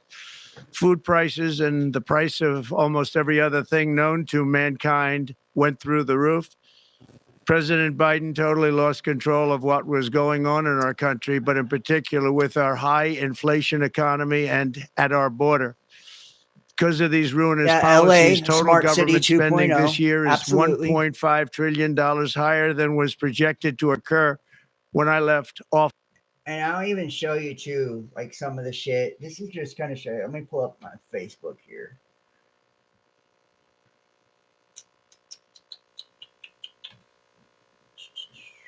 Show you a couple of videos here. See if I got the videos up somewhere.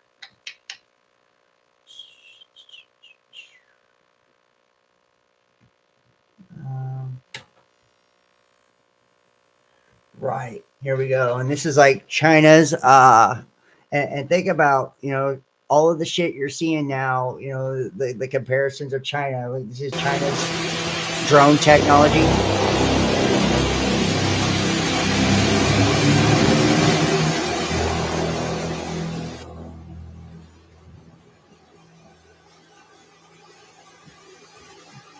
Look at that, bro.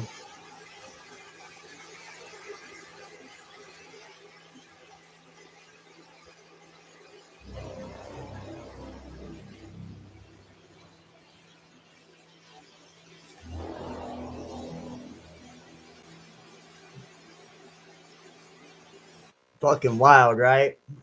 Fucking wild. Now, I also want to show you one more here. I think it's on my other one. Yeah, it's on my other one. Let me switch accounts here.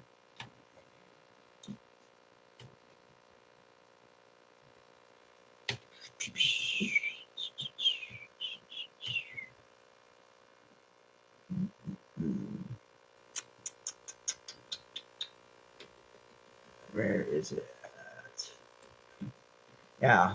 And this is your World Economic Forum. Having seen that person commit the crime, even though that person's utterly innocent, that it becomes a planted memory. And so there's some really interesting research that we can plant false memories in the brain. And in a different context, one of the emerging areas that's really interesting in law neuroscience is pain detection. And once we understand the circuitries that cause pain, I guess the question is, could we then instill pain and use that in many coercive measures in the legal system as well? So Wow, that's amazing. It's fucking crazy is what it is. And you can see where this AI agenda is actually going to be taking us. I have one more video here. Hold on. Let's see, right here. I want to share with you guys. Right here. And you can see the fires. Right. Right. The Palisades fires really started. My name's Mickey Mace, and the government is lighting up.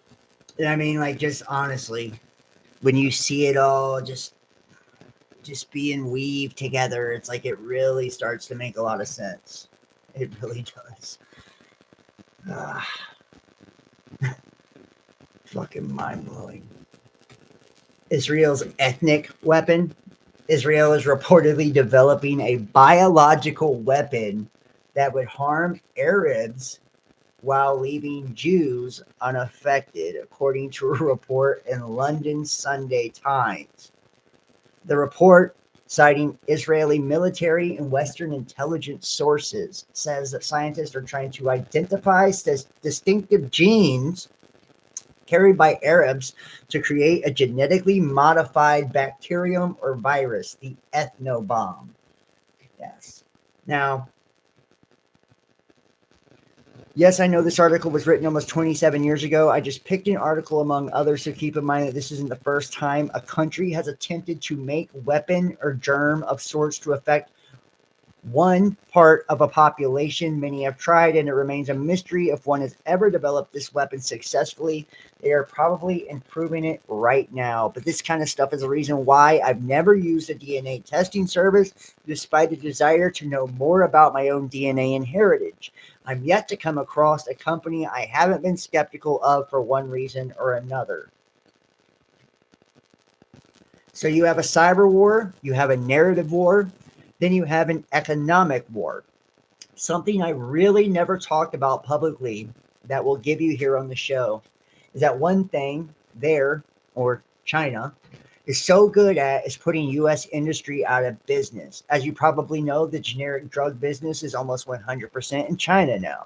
There are drugs that are absolutely mission critical drugs like heparin for dialysis patients, and that's 100% made in China. They could just stop sending it to us, and we'd be in a real problem very quickly. But even worse than that is and think about it, they with all the fucked up shit they put in your food, they've got you to that place. But even worse than that is the people that are sequencing genomes here in the United States. Let's say you go to 23andMe or you go to Ancestry.com. Or you just want to pay to get your genome sequenced. There's a Chinese company called BGI that does the overwhelming majority of all the sequencing of U.S. genes. There are other Chinese companies that are all the backbones of any of the U.S. genomic sequencing companies. China has a genomic sequence of every single person that's been gene typed in the U.S. And they're developing bioweapons that only affect Caucasians, which is crazy. A genetic scientist that is a friend of mine, his name is David Middleman. He works at a company called Othram, but for 25 years, he's been sequencing genomes. He's known in the business as one of the best in the world, and David has a brand new equipment. He's been doing this his entire life, and he tells me that there is absolutely zero chance that someone can sequence a genome for less than $1,400 or something like that. I don't know the exact number, but the Chinese company BGI will sequence your genome for $1,200. That's how they get all the business, because they want that information. They can undercut every single company in the US because it's state driven. That's how they put aluminum business out of business. This is how they went after our steel business. They subsidize businesses they want to take over, and they'll operate at an economic loss. We won't. We can't. So we have to stop these things from happening.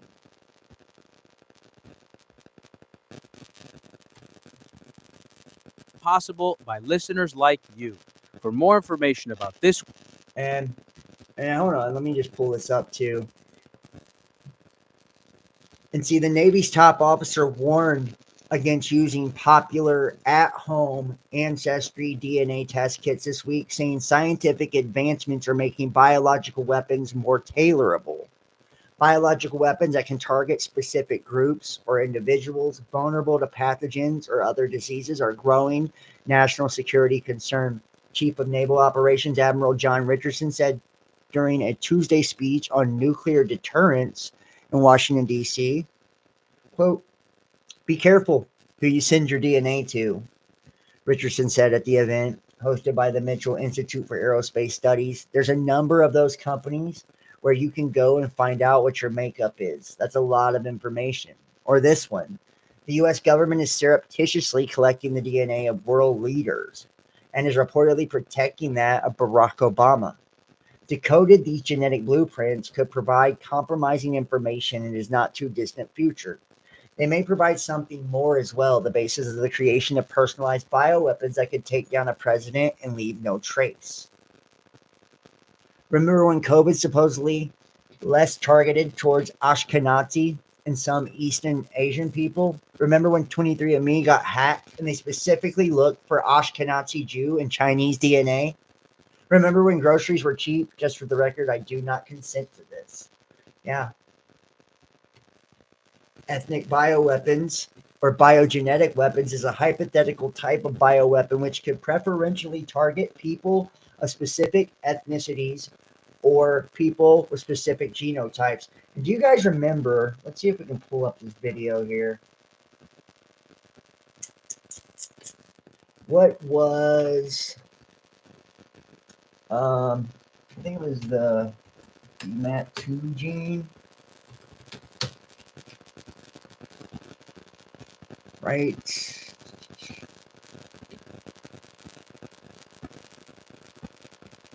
This might be it. As I'm in the midst of applying for residency. Let's see if this is it. They've been working on this for quite a long fucking time.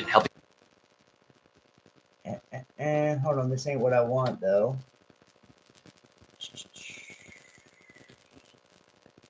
Do I get the right gene, guys? There have been drugs that have had bad side effects. When you get into gene editing and saying, okay, should people be able to pick characteristics of babies? You know, you get very strong negative reactions to it being used like that. We have a little bit of that in the digital space where people look at superintelligence and computers, you know, taking over. Fuck Bill Gates. Right here. Here it is.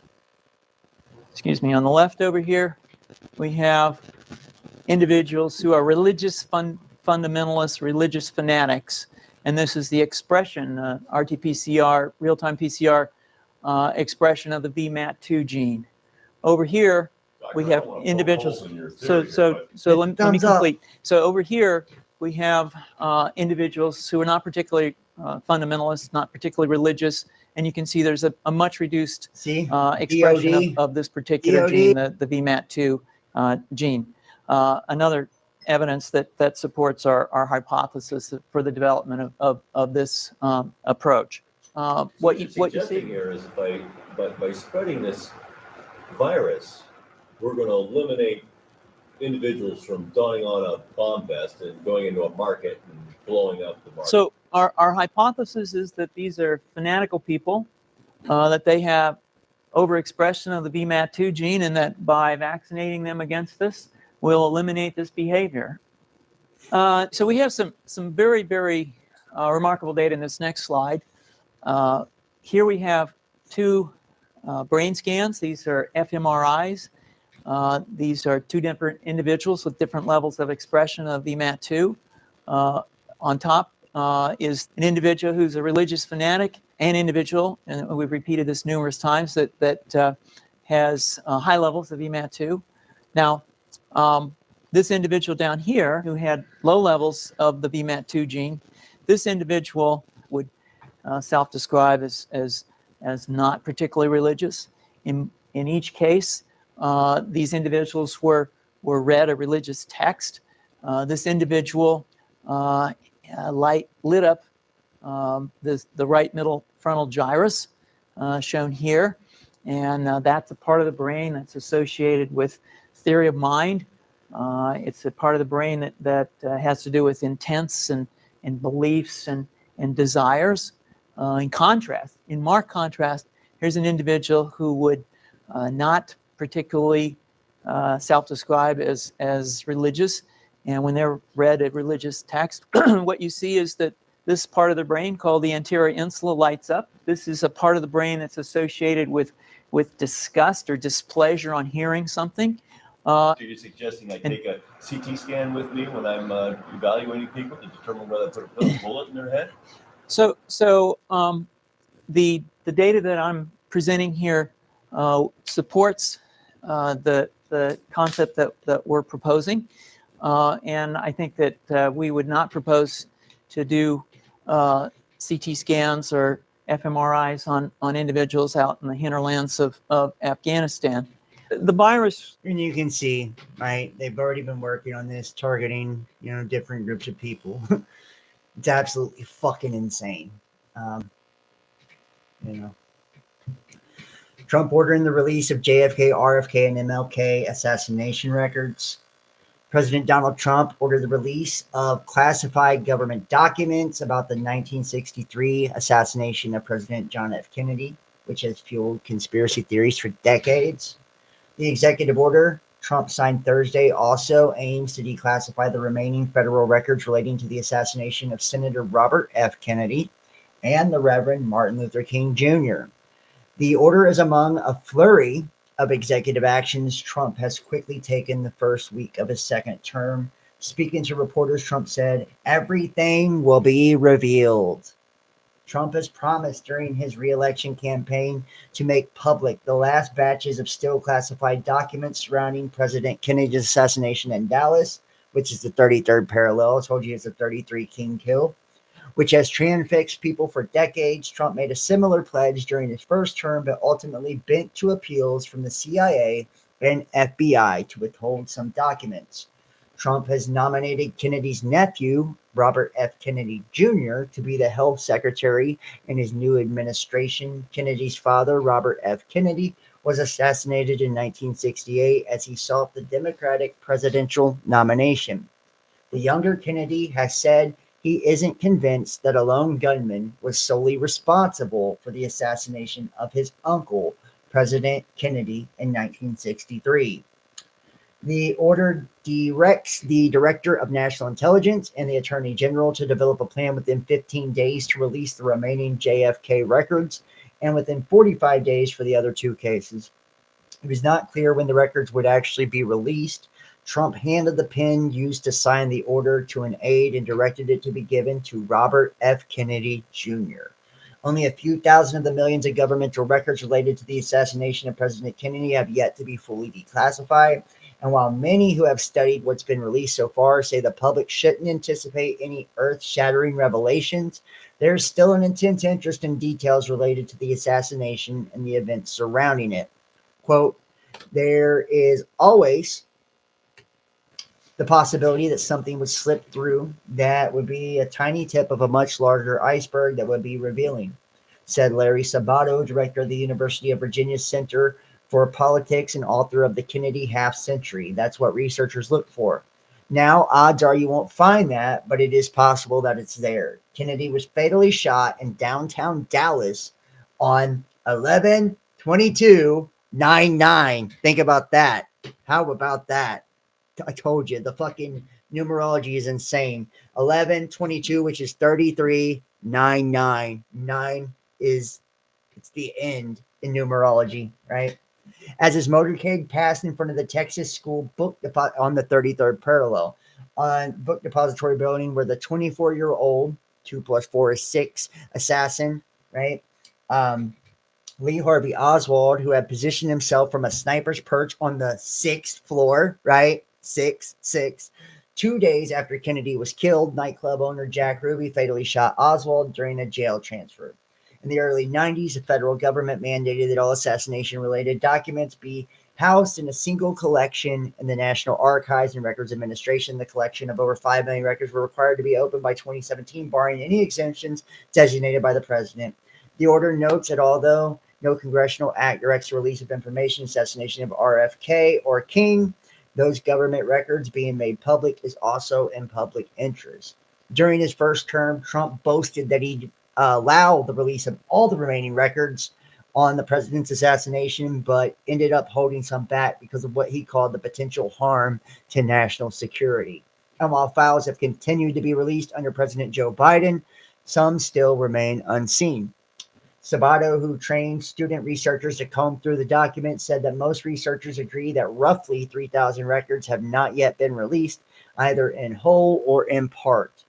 And many of those originated within the CIA. The documents released over the last several years offer details in the way intelligence services operated at the time, and include CIA cables, memos discussing visits by Oswald to the Soviet Union and Cuban embassies during a trip to Mexico City just weeks before the assassination. The former Marine had previously defected to the Soviet Union before returning home to Texas. And notice he was a fucking Marine. You know, it's just crazy. King and RFK were assassinated within 2 months of each other in 1968. King was outside a motel in Memphis on 4/4, 6, 8, 9, 4, 13, 4, when he shots rang out, and that 4 is a number of police, right, and authority, right? And he was a civil rights leader, right? So it's like the police taking down a civil rights leader with that number 4 there. It's just crazy, guys. And who had been in town to support striking sanitation workers, was set to lead marches on other nonviolent protests there. He died at a hospital less than an hour later. James Earl Ray pleaded guilty to the assassinating King. He later, though, renounced that plea and maintained his innocence up until his death. FBI documents released over the years show how the Bureau wiretapped King's telephone lines, bugged his hotel rooms, and used informants to get information against him. The agency's conduct was the subject of the recent documentary film, MLK FBI. Now think about that. All that 4 numerology in that, and they were wiretapping him, bugging everything, like they clearly wanted him gone. RFK, then a New York senator, was fatally shot on 6/5. That's 11 and 14/5. So we have 5/5 on this one, 11/5/55, 5s on this one, which represents sex. It can represent sex. 5 does. Ambassador Hotel, and he was in a hotel in LA after giving his victory speech for winning California's Democratic presidential nominee. His assassin, Sirhan, was convicted of first-degree murder, serving life in prison. There are still some documents in JFK, although the researchers don't believe the president will be able to release. So, I mean, and this is how it always goes, right? This is how it always goes. Whenever we see these kind of things, we see the numerology, you know, the symbolism, all of it, you know. So I'm not I'm not surprised at all. Biden pardoned his family for all nonviolent federal crimes committed from January 1st, 2014 to today. Joseph R. Biden Jr., President of the United States of America, to all whom these presents shall come greeting, Be it known that this day I, Joseph R. Biden, Jr., President of the United States, pursuant to my powers under Article 2, Section 2, Clause 1 of the Constitution, have granted unto James B. Biden, Sarah Jones Biden, Valerie Biden Owens, John T. Owens, and Francis W. Biden a full and unconditional pardon for any nonviolent offenses against the United States which they may have committed or taken part in during the period from January 2014 through the date of this pardon. In testimony whereof, I have hereunto signed my name and caused the seal of the Department of Justice to be affixed. So he pardoned his whole fucking family, right? Conveniently released during the inauguration ceremony 20 minutes before his time was up, too. Not enough. There's also this one, Joseph Biden and Anthony Fauci, right? Why would it be from 2014? 2014 is the start date of the NIH grant AI 110964, which funded the research in Wuhan that caused COVID, and which Fauci approved in violation of a moratorium in 2014 through 2017 and a mandate for HHS secretary level review in 2018 through 2020. The start data of the preemptive pardon to Fauci corresponds to the start date of the NIH grant. And he got a fucking grant. I'm interested in that. Which funded the research in Wuhan that caused COVID, which Fauci misfeasantly approved for continued funding in 2015 through 2020. This is the grant. We'll look at that in just a second. Newsweek in 2014, the NIH said it paused funding for the GOF research that was reasonably anticipated to confer attributes to influenza, Middle East respiratory syndrome, or MERS, or SARS viruses that would make them more transmissible to humans. Speaking of Newsweek, Ebright said that this appeared to be false by his interpretation of the documents released by The Intercept. Multiple sections of the grant proposals and grant progress reports made it clear that the grant-funded gain of function research and concern in Wuhan said two especially noteworthy sections are page 28 and figure 35 of the 4-year progress report on the 5-year grant term. Page 3, figure 6, the proposal for second 5-year grant term. Ebright said these sections of the document showed that the NIH grants supported the construction of mutant SARS-related coronaviruses that involved blending different types together. The result was a lab-generated virus that could infect human cells, he said, adding that at least 3 of the lab-generated viruses exhibited greater than 10 times to 100 times higher viral loads in humanized mice. These pardons aren't about justice. They're part of the system that needs to be dried out, or better yet, drained for good. Least but not last, back in November 2024, the Biden Justice Department told court an acceptance of pardon is a confession of guilt. So at least we know they were criminals. How about that, right? Fucking funny, right? And this is the abstract. And I'm going to put this into the chat if you guys want to check this out too. Yeah, it's fucking, the pardoning shit is just ridiculous, dude. It's fucking ridiculous. The project is aiming the risk of future COVs emerging from wildlife and death. And you guys can go look into this. We know what all this means. This is the gain of function. The mutated bullshit, right? Simulation or Illuminati having a laugh. Like, once you're awake, signs are everywhere. Isn't that funny? Isn't that funny? After Trump, now Melania rug pulls. Presidential insider crypto scam. Isn't the blatant rug pull by a president and his family a troubling sign for the crypto sphere and overall economics?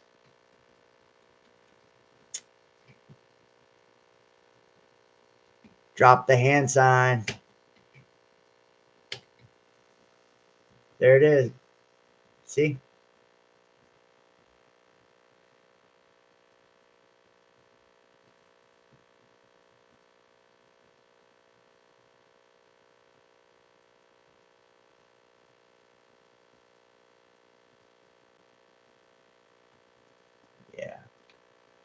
She said, drop the fucking hand sign. He was way fucking obvious with it, right?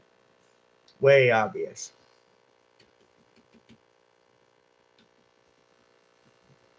Mm, mm, mm.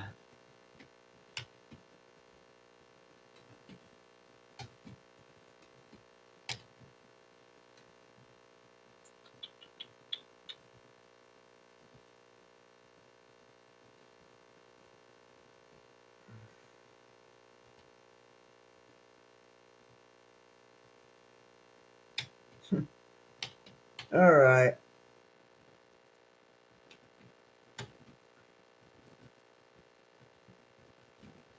Here we go. See if we can. Well, fuck. These are not secured sites. And this is. Let's see if we can get this in English here.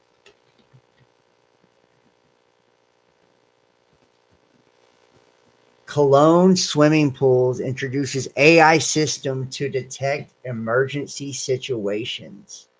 Camera-based system analysis the movement behavior of bathers and detect signs of possible emergencies all within 30 seconds. This is just crazy.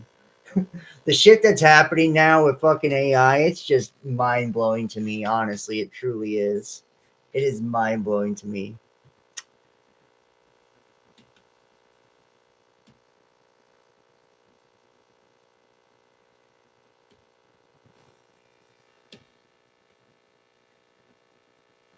Nikolai Mushegan drowned on the very same day he accused the CIA of running a pedo ring in the Caribbean. How about that? CIA and Mossad and pedo elite are running some kind of sex trafficking, entrapment, blackmail ring out of Puerto Rico and Caribbean islands. They're going to frame me with a laptop planted by my ex-girlfriend who was a spy. They will torture me to death. This is October 20th. How about that? That is fucking crazy. This is one of the many bizarre occurrences involving the CIA being accused of running sex trafficking rings and the whistleblower dying as a consequence.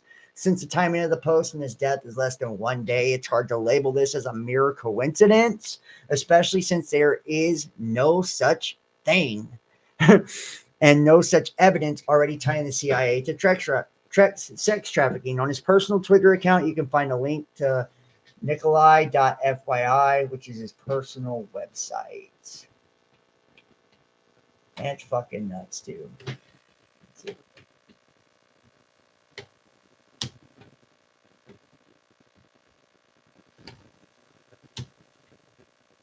Huh. Yeah, it's not a secure network. So, welcome to the next 4 years, and you can see all of them doing their little Hitler hail. Right. Well, all the tech leaders, right? With at Trump's inauguration, you had Bezos, Zuckerberg, all of them, Google, Musk, the oligarchy. 3 of those men have at one time or another been classified as the world's richest man, and here they stand shoulder to shoulder supporting Trump. The CEO of TikTok sitting next to the director of national intelligence, Tulsi Gabbard. Yep, what could go wrong? See, man, dude, it's just fucking crazy. It's fucking crazy. You know, you're telling me that they're not going to push this whole AI agenda? Nah, you're tripping. You're definitely tripping.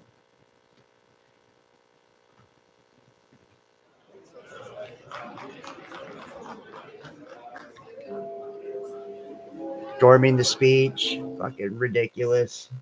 Stupid shit. This is just, you know,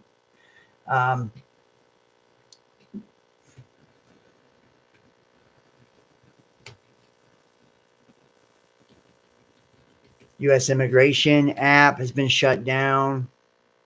White House Spanish account is shut down.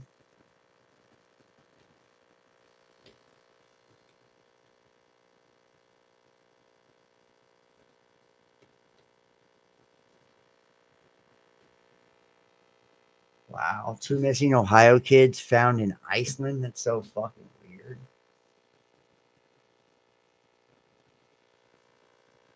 NATO sending ships and aircraft to the Baltic Sea. Today, I can announce that NATO is launching Baltic Sentry. Under the authority of NATO's Supreme Allied Commander, General Kiskavoli, this military activity is part of our ongoing effort to enhance maritime presence and monitoring of key areas for our alliance. This is for Russia. It will involve a range of assets, including frigates and maritime patrol aircraft, among others, and will enhance our vigilance in the Baltic. Safeguarding our infrastructure is of utmost importance. Not only is this crucial for energy supply, whether from power cables or pipelines, but more than 95% of internet traffic is secured via undersea cables. And 1.3 million kilometers of cables guarantee an estimated $10 trillion worth of financial transactions every day. Ship captains must understand that potential threats. And I want you to think about this, them securing all this internet cable and all these different things. It's like, don't it seem like it would be in preparation, for war? Our infrastructure will have consequences, including. And also think like the provocations to Russia, to China, all these things, they've been building up, guys, building up since after the election. And it's like, I'm telling you, it looks like Trump's going to be the man to take us to World War III, whether he wants to or not. And I think he does. I think they chose him for that's why he's got that nationalist, he's such a pro-nationalist, America first, make America great.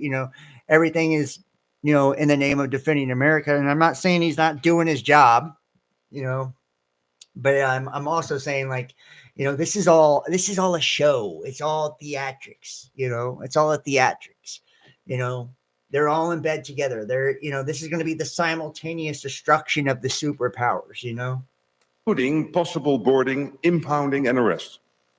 And while such law enforcement roles are for national authorities, we are best served when there is complementarity between NATO's efforts to detect threats and deter aggression and national efforts to enforce the law. Well, we're only a couple of hours into.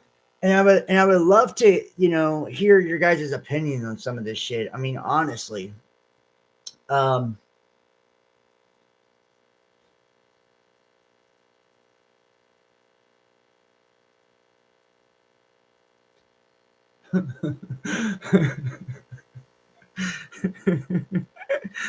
Guy's launching his own shit coin. Got it.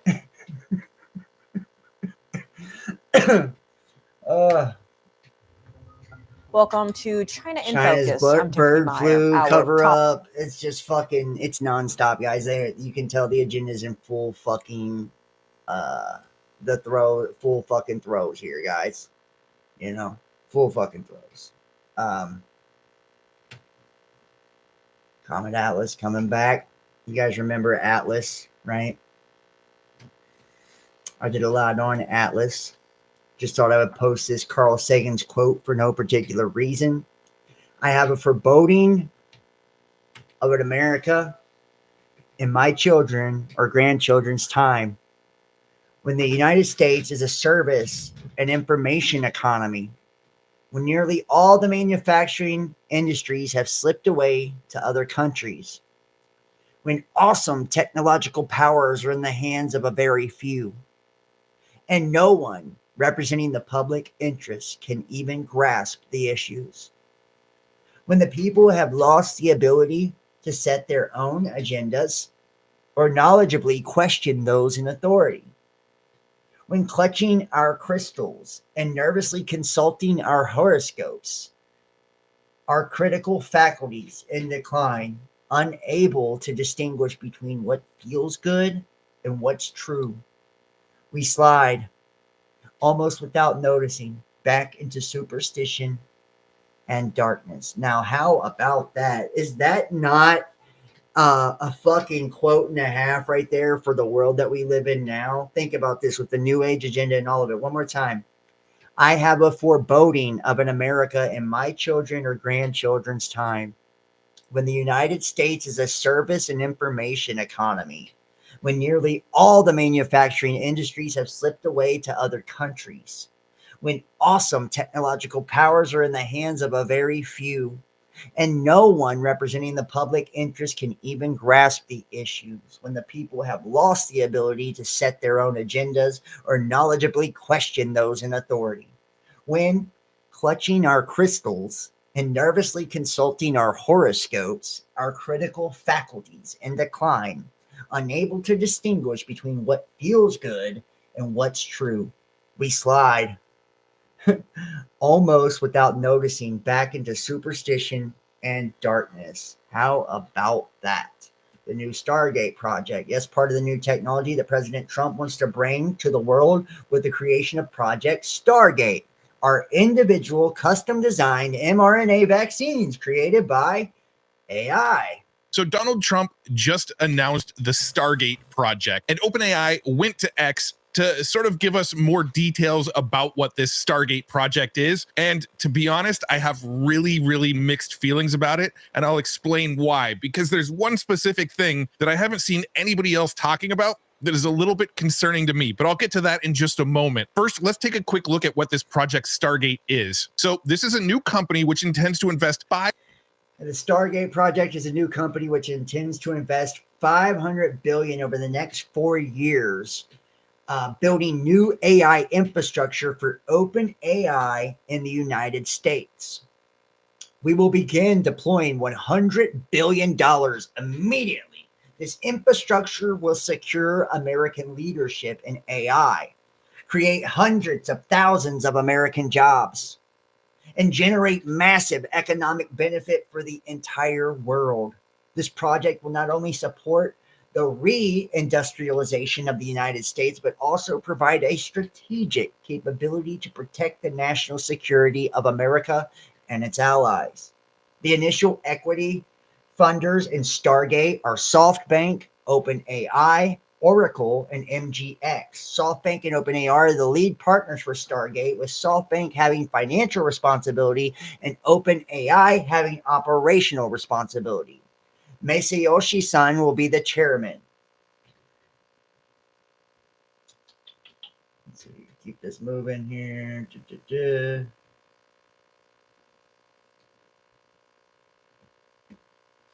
Is Larry Ellison here, and he's one of the key figures that sort of makes me a little worried about this. But again, I'll get to that in just a moment. SoftBank and OpenAI are the And the initial equity funders in Stargate, ARM, Microsoft, NVIDIA, Oracle, and OpenAI are the key initial technology partners. The build out is currently underway, starting in Texas, and we are evaluating potential sites across the country for more campuses. Dude, as part of the Stargate, Oracle, NVIDIA, and OpenAI will close, which all their stock has been dropping, right? This is fucking crazy. Fucking crazy. How all this shit just kind of like comes together, honestly. We are thrilled to continue our strategic partnership with OpenAI to partner on Stargate. Today's announcement is complementary to what our companies have been working on since 2019, right? COVID-19. The key elements of our partnership remain in place for the duration of our contract through 2030, Agenda 2030. With our access to OpenAI's IP, our revenue sharing arrangements, and our exclusivity on OpenAI's APIs all continuing forward. Specifically, Microsoft and Bill Gates, OpenAI, and P-inclusive model of infrastructure for use within our products like Copilot. This means our customers has access to the best model for their needs. The OpenAI API is exclusive to Azure, runs on Azure, and is also available through Azure OpenAI service. This agreement means customers benefit from having access to leading models on Microsoft platforms and direct from OpenAI.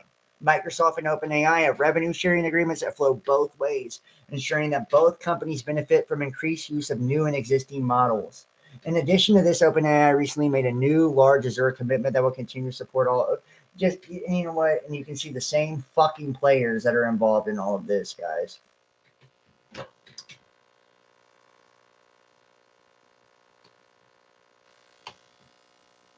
Understanding the condition of their patients and here we go. Health records, understanding the condition. This Project Stargate shit. maybe the most charismatic and the one that I think touches us all, is electronic health records, not just maintaining electronic health records, but by looking at electronic health records, understanding the condition of the doctors, better understanding the condition of their patients, and being able The to provide electronic healthcare health plans that are records, much Internet better of than they otherwise would Bodies, be. A doctor in right? Indian AI River now prescribing reservation would fucking be able to see medicines. how a doctor at Memorial Sloan Kettering would treat the patient, or a doctor at Stanford would treat the patient. We actually provide all of that information, all of that guidance to the doctors who are treating cancer patients or patients with any other kind of disease, made possible by AI. One of the most exciting things we're working on is a cancer vaccine. Turns out all of our cancer tumors, little fragments of those tumors float around in your blood. You can do early cancer detection with a blood test, and using AI to look at the blood test, you can find the cancers that are actually seriously threatening the person. So we can, again, cancer diagnosis using AI has the promise of just being a simple blood test. Then beyond that, once we gene sequence that cancer tumor, you can then vaccinate the person, design a vaccine for every individual person to vaccinate them against that cancer. And you can make that vaccine, that mRNA vaccine, you can make that robotically, again using AI, in about 48 hours. So imagine early cancer detection, the development of a cancer vaccine for your particular cancer aimed at you, and have that vaccine available in 48 hours. This is the promise of AI and the promise of the future. Motherfucker, now think about that. We just seen an article talking about the dangers of gene sequencing and not giving anybody your fucking DNA. Now they're talking about gene sequencing and giving somebody your DNA because they're talking about, and remember, the reason why is because of ethnic bioweapons, right? Ethnic fucking bioweapons, and how China, right, owns all the gene sequencing, right? Making targeted shit to target Caucasians. It's like, what the fuck, man? You know, it's like everything that you see just connects to the next thing, you know? And it's like, I didn't even do this intentionally. It's just how it works. It's just how it works. It's like, it's all out there now, you know? And literally he's talking about AI doing all these things, making diagnoses. And now you have Trump, you know, releasing this new AI able to write prescriptions. You know, you can see what direction we're going. This is the golden Saturnian age. Trump is talking about bringing in the golden age. This is the new Saturnian age. That black cube death cult coming back again, right?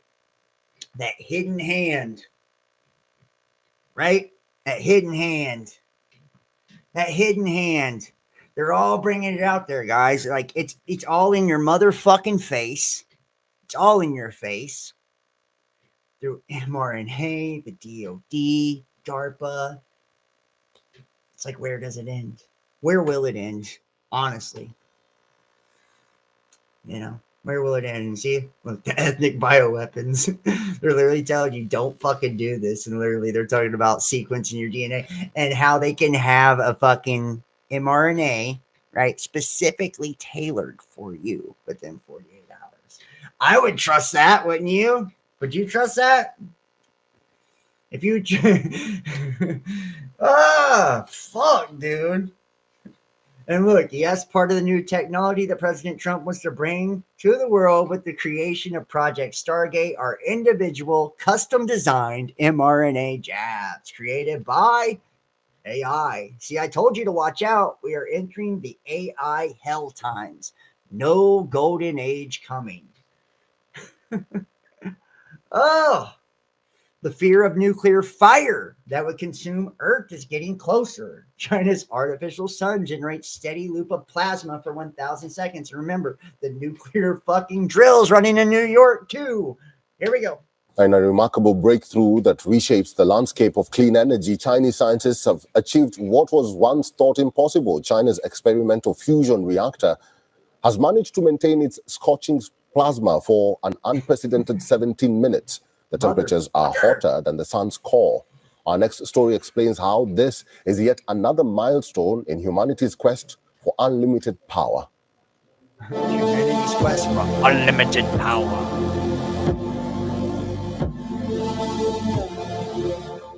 The sun is a fiery powerhouse. By the way.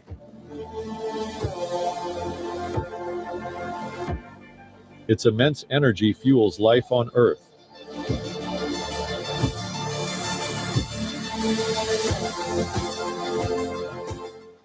It provides warmth, light, and the energy needed for survival. Would we even need a fucking artificial sun if Bill Gates wasn't trying to dim the actual sun? Do you know what I'm saying? Like, what in the fuck, bro? Will we even need a sun simulator whatsoever if Bill Gates wasn't literally trying to launch nanoparticulates into the sky, flying out the back of the ass of a plane? For billions of years, it has burnt relentlessly, powered by nuclear fusion at its core. This process fuses hydrogen atoms into helium, releasing vast amounts of energy.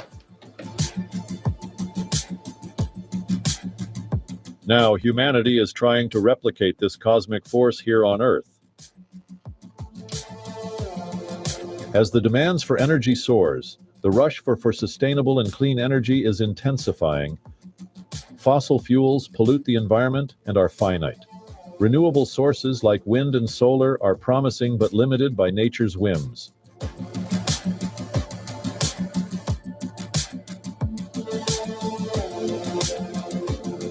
The solution lies in nuclear fusion, the holy grail of energy production. China is leading the charge with its experimental advanced superconducting tokamak, often called the artificial sun. In a groundbreaking test, Chinese scientists claim to have sustained plasma temperatures exceeding 100 million degrees Celsius. That's 6 times hotter than the sun's core. Chinese researchers say that they maintained this high temperature for an unprecedented 1,066 seconds. This feat not only broke records, but marked a major step towards creating a limitless zero-carbon energy source.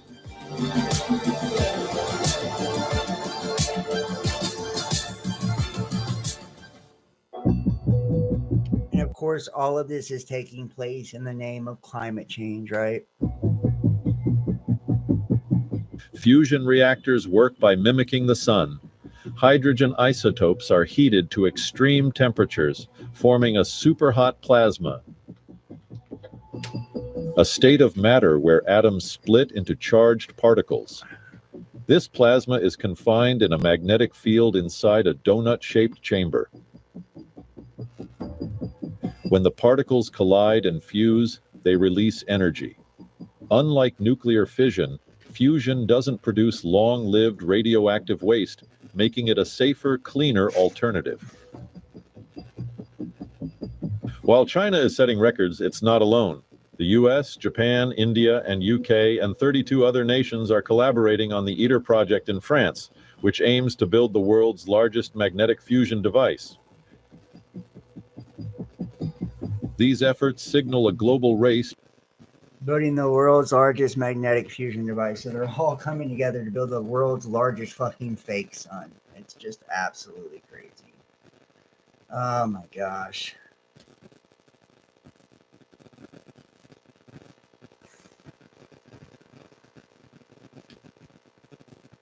The world's fastest supercomputer. It will be used to secure the U.S. nuclear stockpile and in other classified research. So now we're giving AI control of not only our prescriptions and our genetic sequencing and everything else in this golden age, right? Now, the supercomputer will also have control of the nuclear stockpile. Does this not... Does anybody ever seen Terminator? Skynet, right? Like, does it seem like a good idea to you, or just saying? All right, let's get started. Ready to jump into a deep dive on supercomputers. And not just any supercomputer, we're talking about the fastest in the world. El Capitan, it's called. This incredible machine is housed at the Lawrence Livermore National Laboratory. And get this, it can hit speeds of 2.746 exaflop PS. Exaflop PS. Yeah, it sounds like something out of Star Trek, right? But it's a real thing.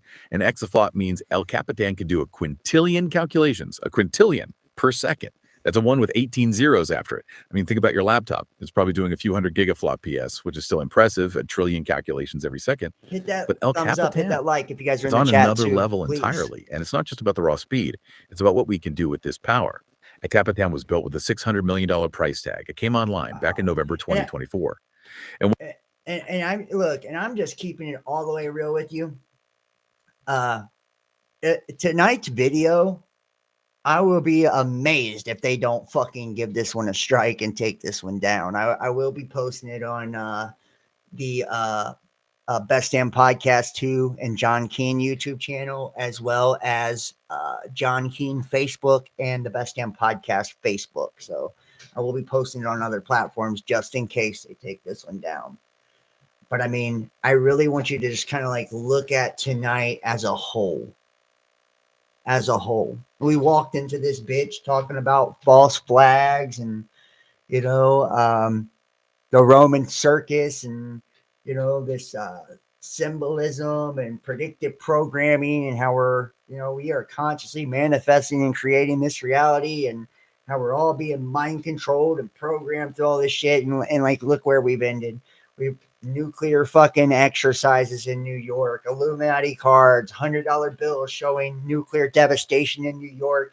Now they're telling you the COVID jab is not a good idea. Now they're saying that they're going with the Wuhan lab leak theory, and this is going to hurt China relations as we gas up the bus to prepare for nuclear war. Right? Oh, the dates aligning with Agenda 2030. And, you know, it just continues. Trump with all the different files that are being released showing the, the corruption of the CIA and the people that were killed and how they warned us of the CIA and how the CIA was fucking probably the ones who killed them, you know. The World Economic Forum and how they can plant thoughts, how they're making these fucking biogenetic weapons to attack specific races and people, and how we shouldn't be giving our DNA to anybody because of this.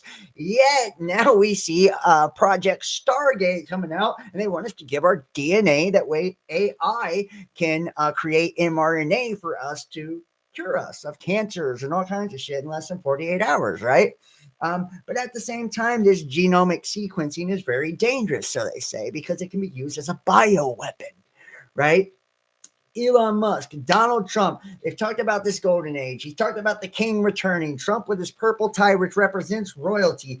It's just one thing after another, right? The underground, trafficking that we've seen, guy from Comet Ping Pong Pizza being killed now. You know, it's like all of the connections, AI being able to prescribe prescriptions and just, it's like fucking overload. While a lot of what it does is top secret, one of its main missions is to ensure the safety and reliability of the U.S. nuclear stockpile. Since underground testing was banned back in '92, scientists have turned to supercomputers like El Capitan to simulate nuclear reactions. It's like Now think about that too. They're giving AI control of the nuclear stockpile, right? El Capitan supports a U.S. nuclear stockpile by enabling sophisticated simulations and modeling to ensure safety and reliability without underground testing. High energy physics and this high energy, and all of a sudden, we have all these fucking sun simulators that are coming out now that have nuclear capability for fusion and fission, and they can be used as weapons as well. We've talked about the DoD, we talked about DARPA, we've talked about the mRNA, we talked about Apogee, we talked about graphene oxide and its ability, its magnetic capabilities, and how the pineal gland is a magnetic pole of your body and it's destroyed. This is the spiritual antenna of your body. We've talked about all these things. We've talked about how these sun simulators wouldn't even be necessary if Bill Gates wasn't trying to dim out the fucking sun. We've talked about how these satellites have the capability to create directed energy weapon. And that all these fires are taking place to create these 15-minute smart cities in LA 2.0 for the 2028 fucking Olympics. We've talked about all of these different things. It's like one thing after another. You can see the agenda being rolled out. And Trump, he's pressing the fucking gas, guys. I'm telling you. He's told you. He's like, I'm hitting the gas on this shit, right? We're going into the golden age, and the golden age is a Saturnian golden age, right? This is a Saturnian golden age. Whew.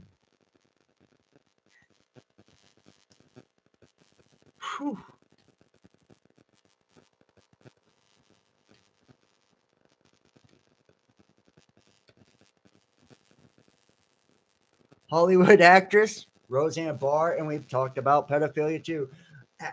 Roseanne Barr told Tucker Carlson that the occult elites eat babies and love blood. I love this.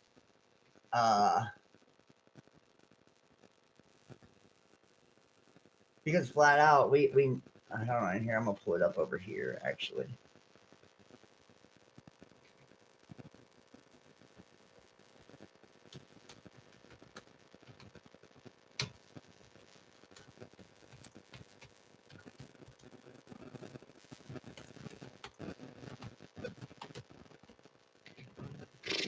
Here we go. You know they eat babies. That is not bullshit. It's true. So it's not just the dogs and the cats, not just the pets. It's not just the dogs and the cats. They're full on vampires. And everybody still thinks I'm crazy, but I'm not crazy. They're full on vampires. They love the taste of human flesh and they drink human blood. They do tell by the time we go in to vote for Trump that he will open up everybody's eyes and they will stop pretending to be asleep. You know what they say? You can't wake people up that are pretending to be asleep, but I pray to God, please wake up even those who are pretending to be asleep with the irrefutable truth of what the worst people on this planet are really up to. They are really up to that. They're doing it. There's so many victims. There are so many victims. Yeah. She said that the people pretending to be asleep.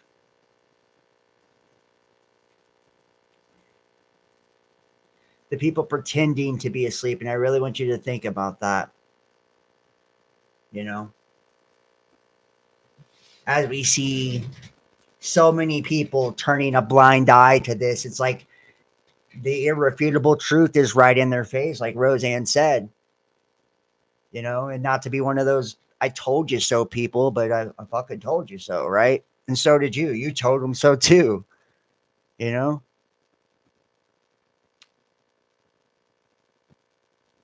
It's like it's easier to pretend like none of this is taking place. It's easier to pretend like none of it's happening. You know?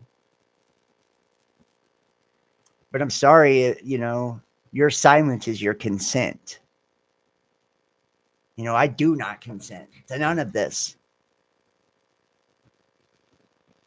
You know, they watch that mind controlling fucking television, the internet, all of it, and it's programming them day and night into their beliefs, right? Telling them what to think, telling them what to believe, telling them what to feel. The internet algorithms now just reinforcing their fucked up belief systems. They can't even hear a different opinion. They get so triggered, so deep in their emotions, the logical side of their brain just kicks the fuck off. This is mind control at its best. Now think about all of them wired for fucking sound too, with all this mRNA shit. You know, all the nanoparticulates in the air and the satellites, and it's like we have entered into the brave new world. Whew. This dystopian reality or dystopian future, it's now. Agenda 2030, we're in 2025, y'all. Remember 2021 for sustainable development? Agenda 2030, sustainable development. We're here. We're here. Trump is bringing in the next 4 years just in time for Agenda 2030. You can already see what's in the future, right? LA 2.0 and the 15-minute smart cities that they've got planned. They could have fires at will.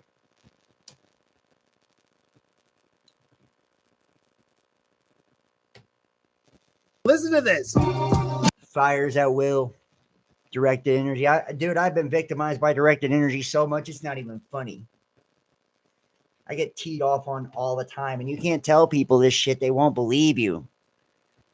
But it's a terrifying experience. It's a painful experience. It's a horrifying experience. Right now, my platforms are being attacked, been demonetized on fucking everything. I literally had somebody, I owe $500 on Patreon right now. I'm in the negative because of people trying to get their money back on their subscriptions, trying to fucking bankrupt my ass. It's fucking crazy. It's crazy. I've had people try to sue me, put me in jail. And it's all because of the things that I've said. And people, wonder why I don't make videos like I used to, or like why I'm not like I used to be. It's like, you can only go through so much,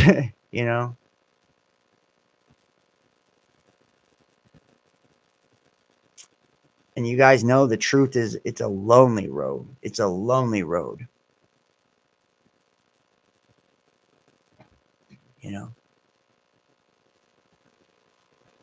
You put your blood, sweat, and tears into trying to, and you guys know this firsthand, spending all of your time and your energy researching, learning, developing your spiritual skills and your spiritual aptitude, your understanding of the arts, of the esoteric nature of things, studying the ancient texts, ancient civilizations. Because if you don't learn, you don't know where you come from, then you have no idea where you're going, right? Those who don't learn from the past are doomed to repeat it. And you see the nature, the truth of reality and religion in itself. They're all the same stories. It all boils down to these mysteries. And if you don't belong to one of these brotherhoods or these cults, they can send you to the profane. They don't consider you worthy of that sublime knowledge. Right? But at the same time, we're seeing this indoctrination into the Luciferian principles worldwide through the New Age agenda, which people can get offended if they want. It's just the truth.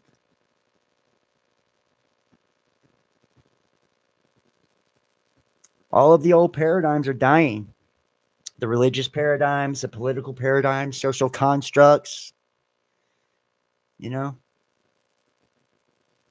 national borders and all of it. It's going away. We are having a realignment into a one world system. We're in the final home stretch now.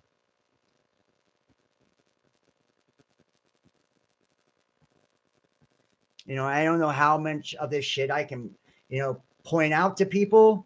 I don't know how much of this shit you can point out to people.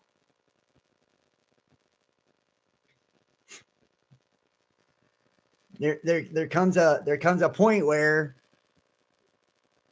when do we take care of ourselves?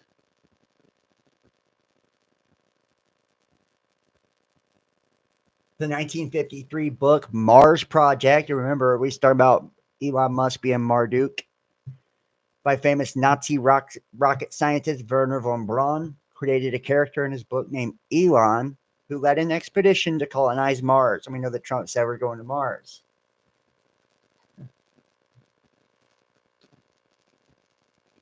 Fucking crazy. That is disgusting.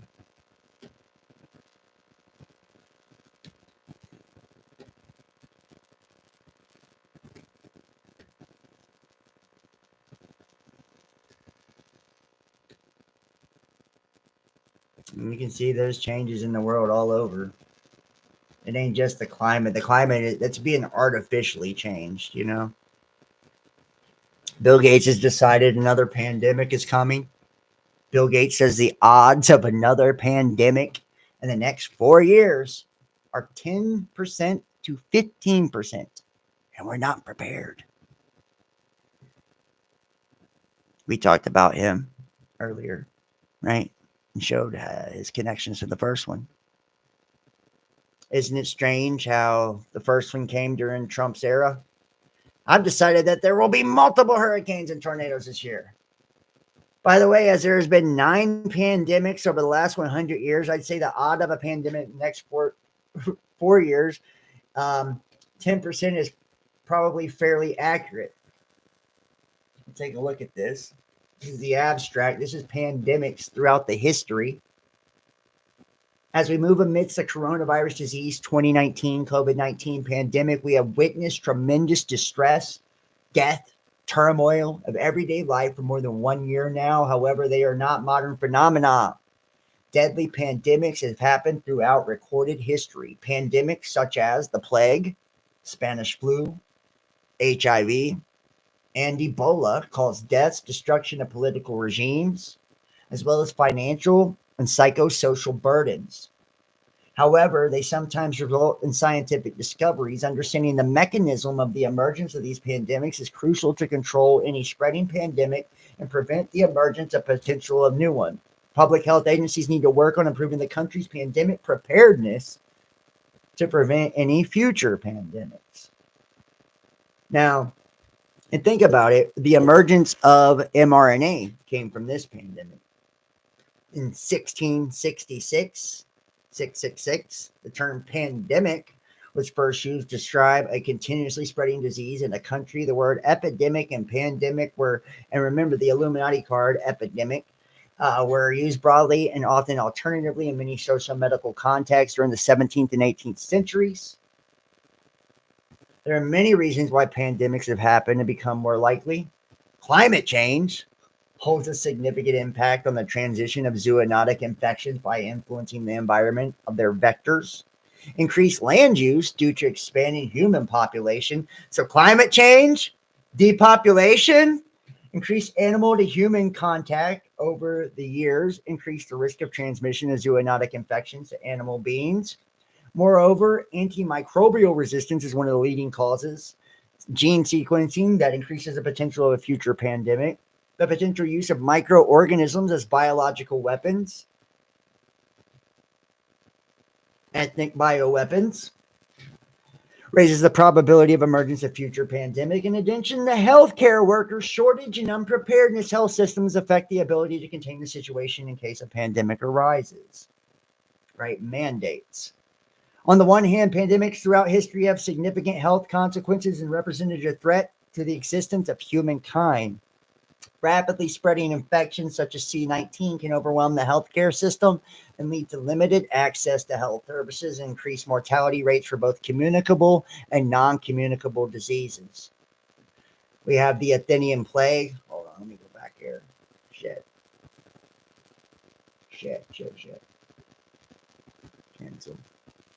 The Athenian plague of 430 BCE, where rash, headache, and conjunctivitis progressing to abdominal cramps and hemoptysis, eventually leading to death in 7 to 8 days. In many cases, the exact count is not available.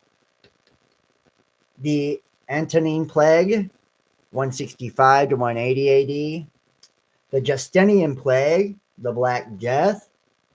The 7 cholera pandemics, the Spanish flu, which was H1N1 in 1918. The Asian flu, 1957. Hong Kong flu, H3N2, HIV and AIDS, which we know Fauci was part of that. And then we had the SARS COVID, swine flu, Ebola, C19, coronavirus 19, right? And you can see the death toll. COVID-19 is literally the smallest one out of all of them.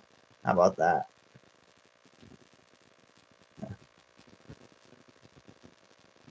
But isn't it strange how all of this fucking emerges and, you know, this is what we got.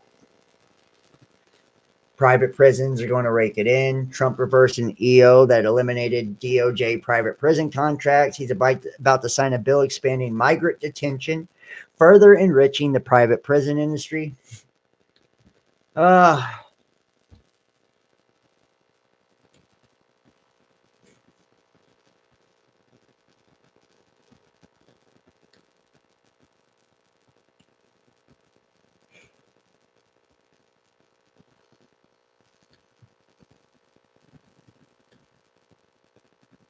FEMA. All right, let's get out now to senior correspondent Brian Enton. He is live for us there on the ground outside of Asheville. Brian, we just heard from President Trump there. He says that area is going to come back stronger than before. Right. Yeah, I certainly hope so, Nicole. There's still so much devastation here 4 months after Hurricane Helene. We're in Swannanoa. We're just a couple of blocks away from where President Trump is going to be meeting with residents. I want to show you kind of on the other side of this river, back in that area is where the president is going to be. And you can just see there's all these people that are still living in. Doesn't it just fucking make you wonder too? All these hurricanes, like we have these weather machines, like these fucking and fires. are living in RVs. And you know, what is the real agenda behind all of this? Right? New CME heading for Earth. Guys, we're at an unprecedented time. That's just the truth. We are at an unfucking precedented time. Never before. Never before. Yeah. Yeah.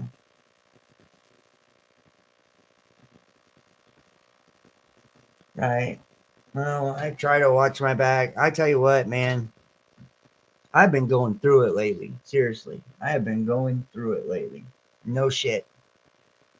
Like I said, they started the directed energy weapon attacks on me again recently. The isolation is just fucking insane now. Like, you know.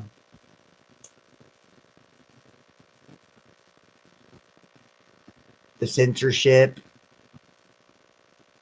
That's why I have so many accounts on all the platforms because of it. The canceling, the censorship, the demonetization. Financially, they've just fucking... They've killed me. They've killed me.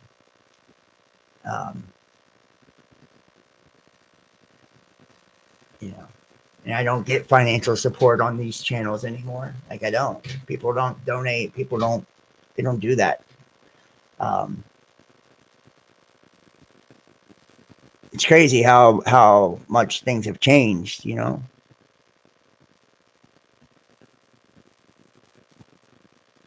We don't take care of each other no more. We don't have each other's back no more. We don't look out for each other no more. You know. We don't see value in each other no more.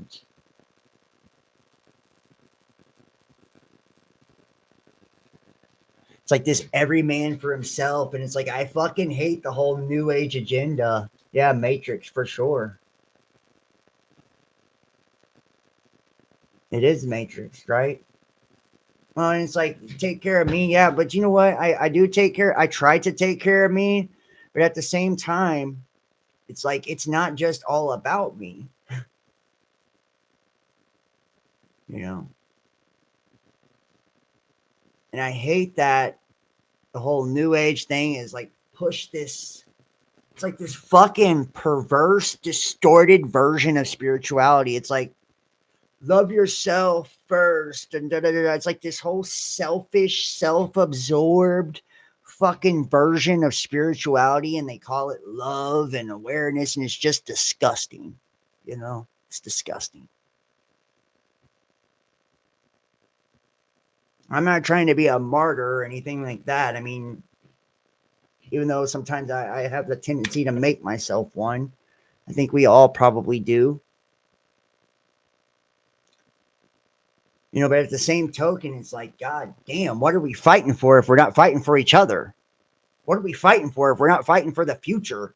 Like our children, our grandchildren. Like, what the fuck? I'm not going to win any popularity contests. Everybody thinks I'm insane anyways. I am, right? The left hates me because I talk about the trans agenda and all of this other shit, right? Because they just push the garbage down our throats, you know? The right fucking hates me because I talk about Trump being controlled opposition. It's like, you know, and those in the middle, those who do get it, you know, they've been brainwashed by all that new age bullshit. So they think that it's all about looking out for number one and taking care of themselves. So they don't care about community. They don't care about, standing together. They don't care about those things anymore. They've got this Jesus God complex. They think they're the chosen one, right? Everybody else is just sheeple and da da da da. It's like, nah, we're all in this together. From the most asleep to the most awake. And no matter what you think there's always someone that knows more. And none of it is worth it if we don't have people to share it with. I just want people to really consider this. They have pitted us against each other in this divide and conquer tactics. Left versus right, black versus white, gay versus straight, rich versus poor, right? Male versus female. They have made it to where truthers, spiritual teachers are frauds if they make money, right? They have made it to where we have isolated so much that we don't even know how to interact anymore with one another. It's become all about selfish, self-absorbed, self-love, which ain't self-love at all. It's like we all continue to just fall for it over and over and over. They've divided us. And it's like, if we actually came together, if we actually supported each other, if we actually loved one another, if we actually came together, that's our power. But we'll never do so because we're too fucking envious of each other. We're too jealous of each other. We're too judgmental of each other. We're too into our own fucking selves and our own fucking ideas and our own fucking opinions.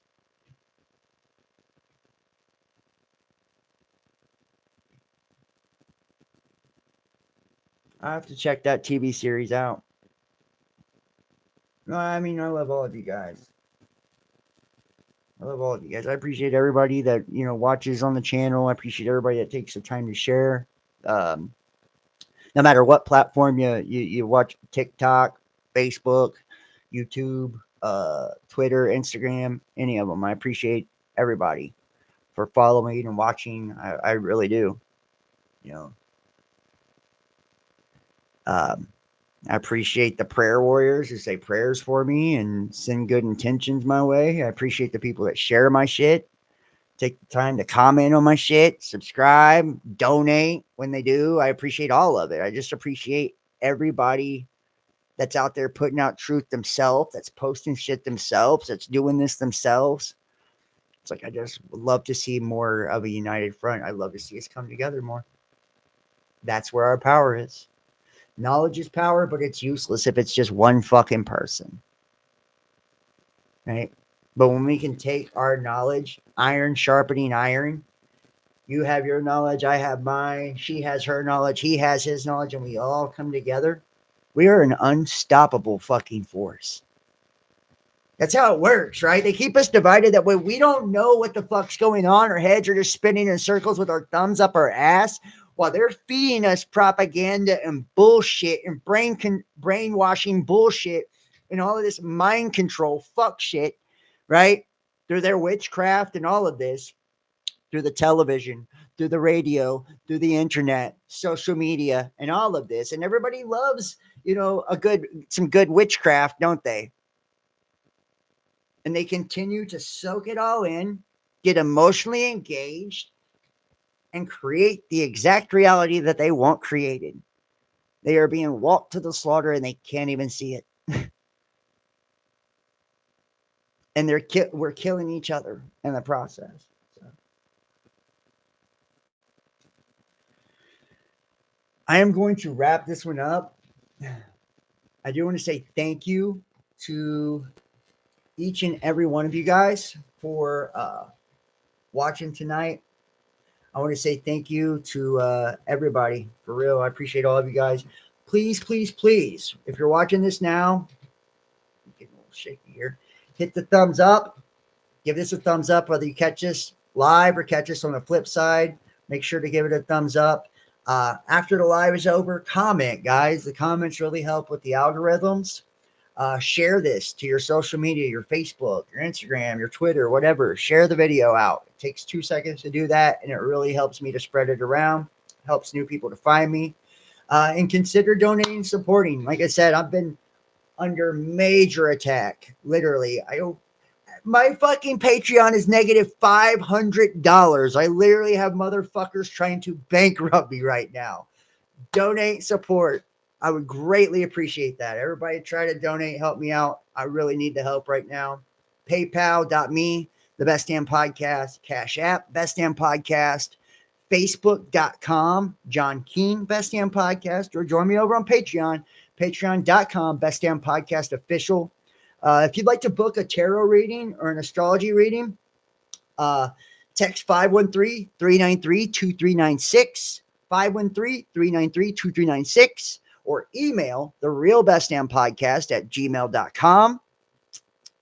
Follow me, Instagram, Best Damn Podcast, Twitter, The Real Best Damn, and my Facebook is Facebook Best Damn Podcast and John Keane Best Damn Podcast, TikTok at the Best Damn Podcast, YouTube. I got one of my YouTube channels back, so it's YouTube. Main channel is Best Damn Podcast Official.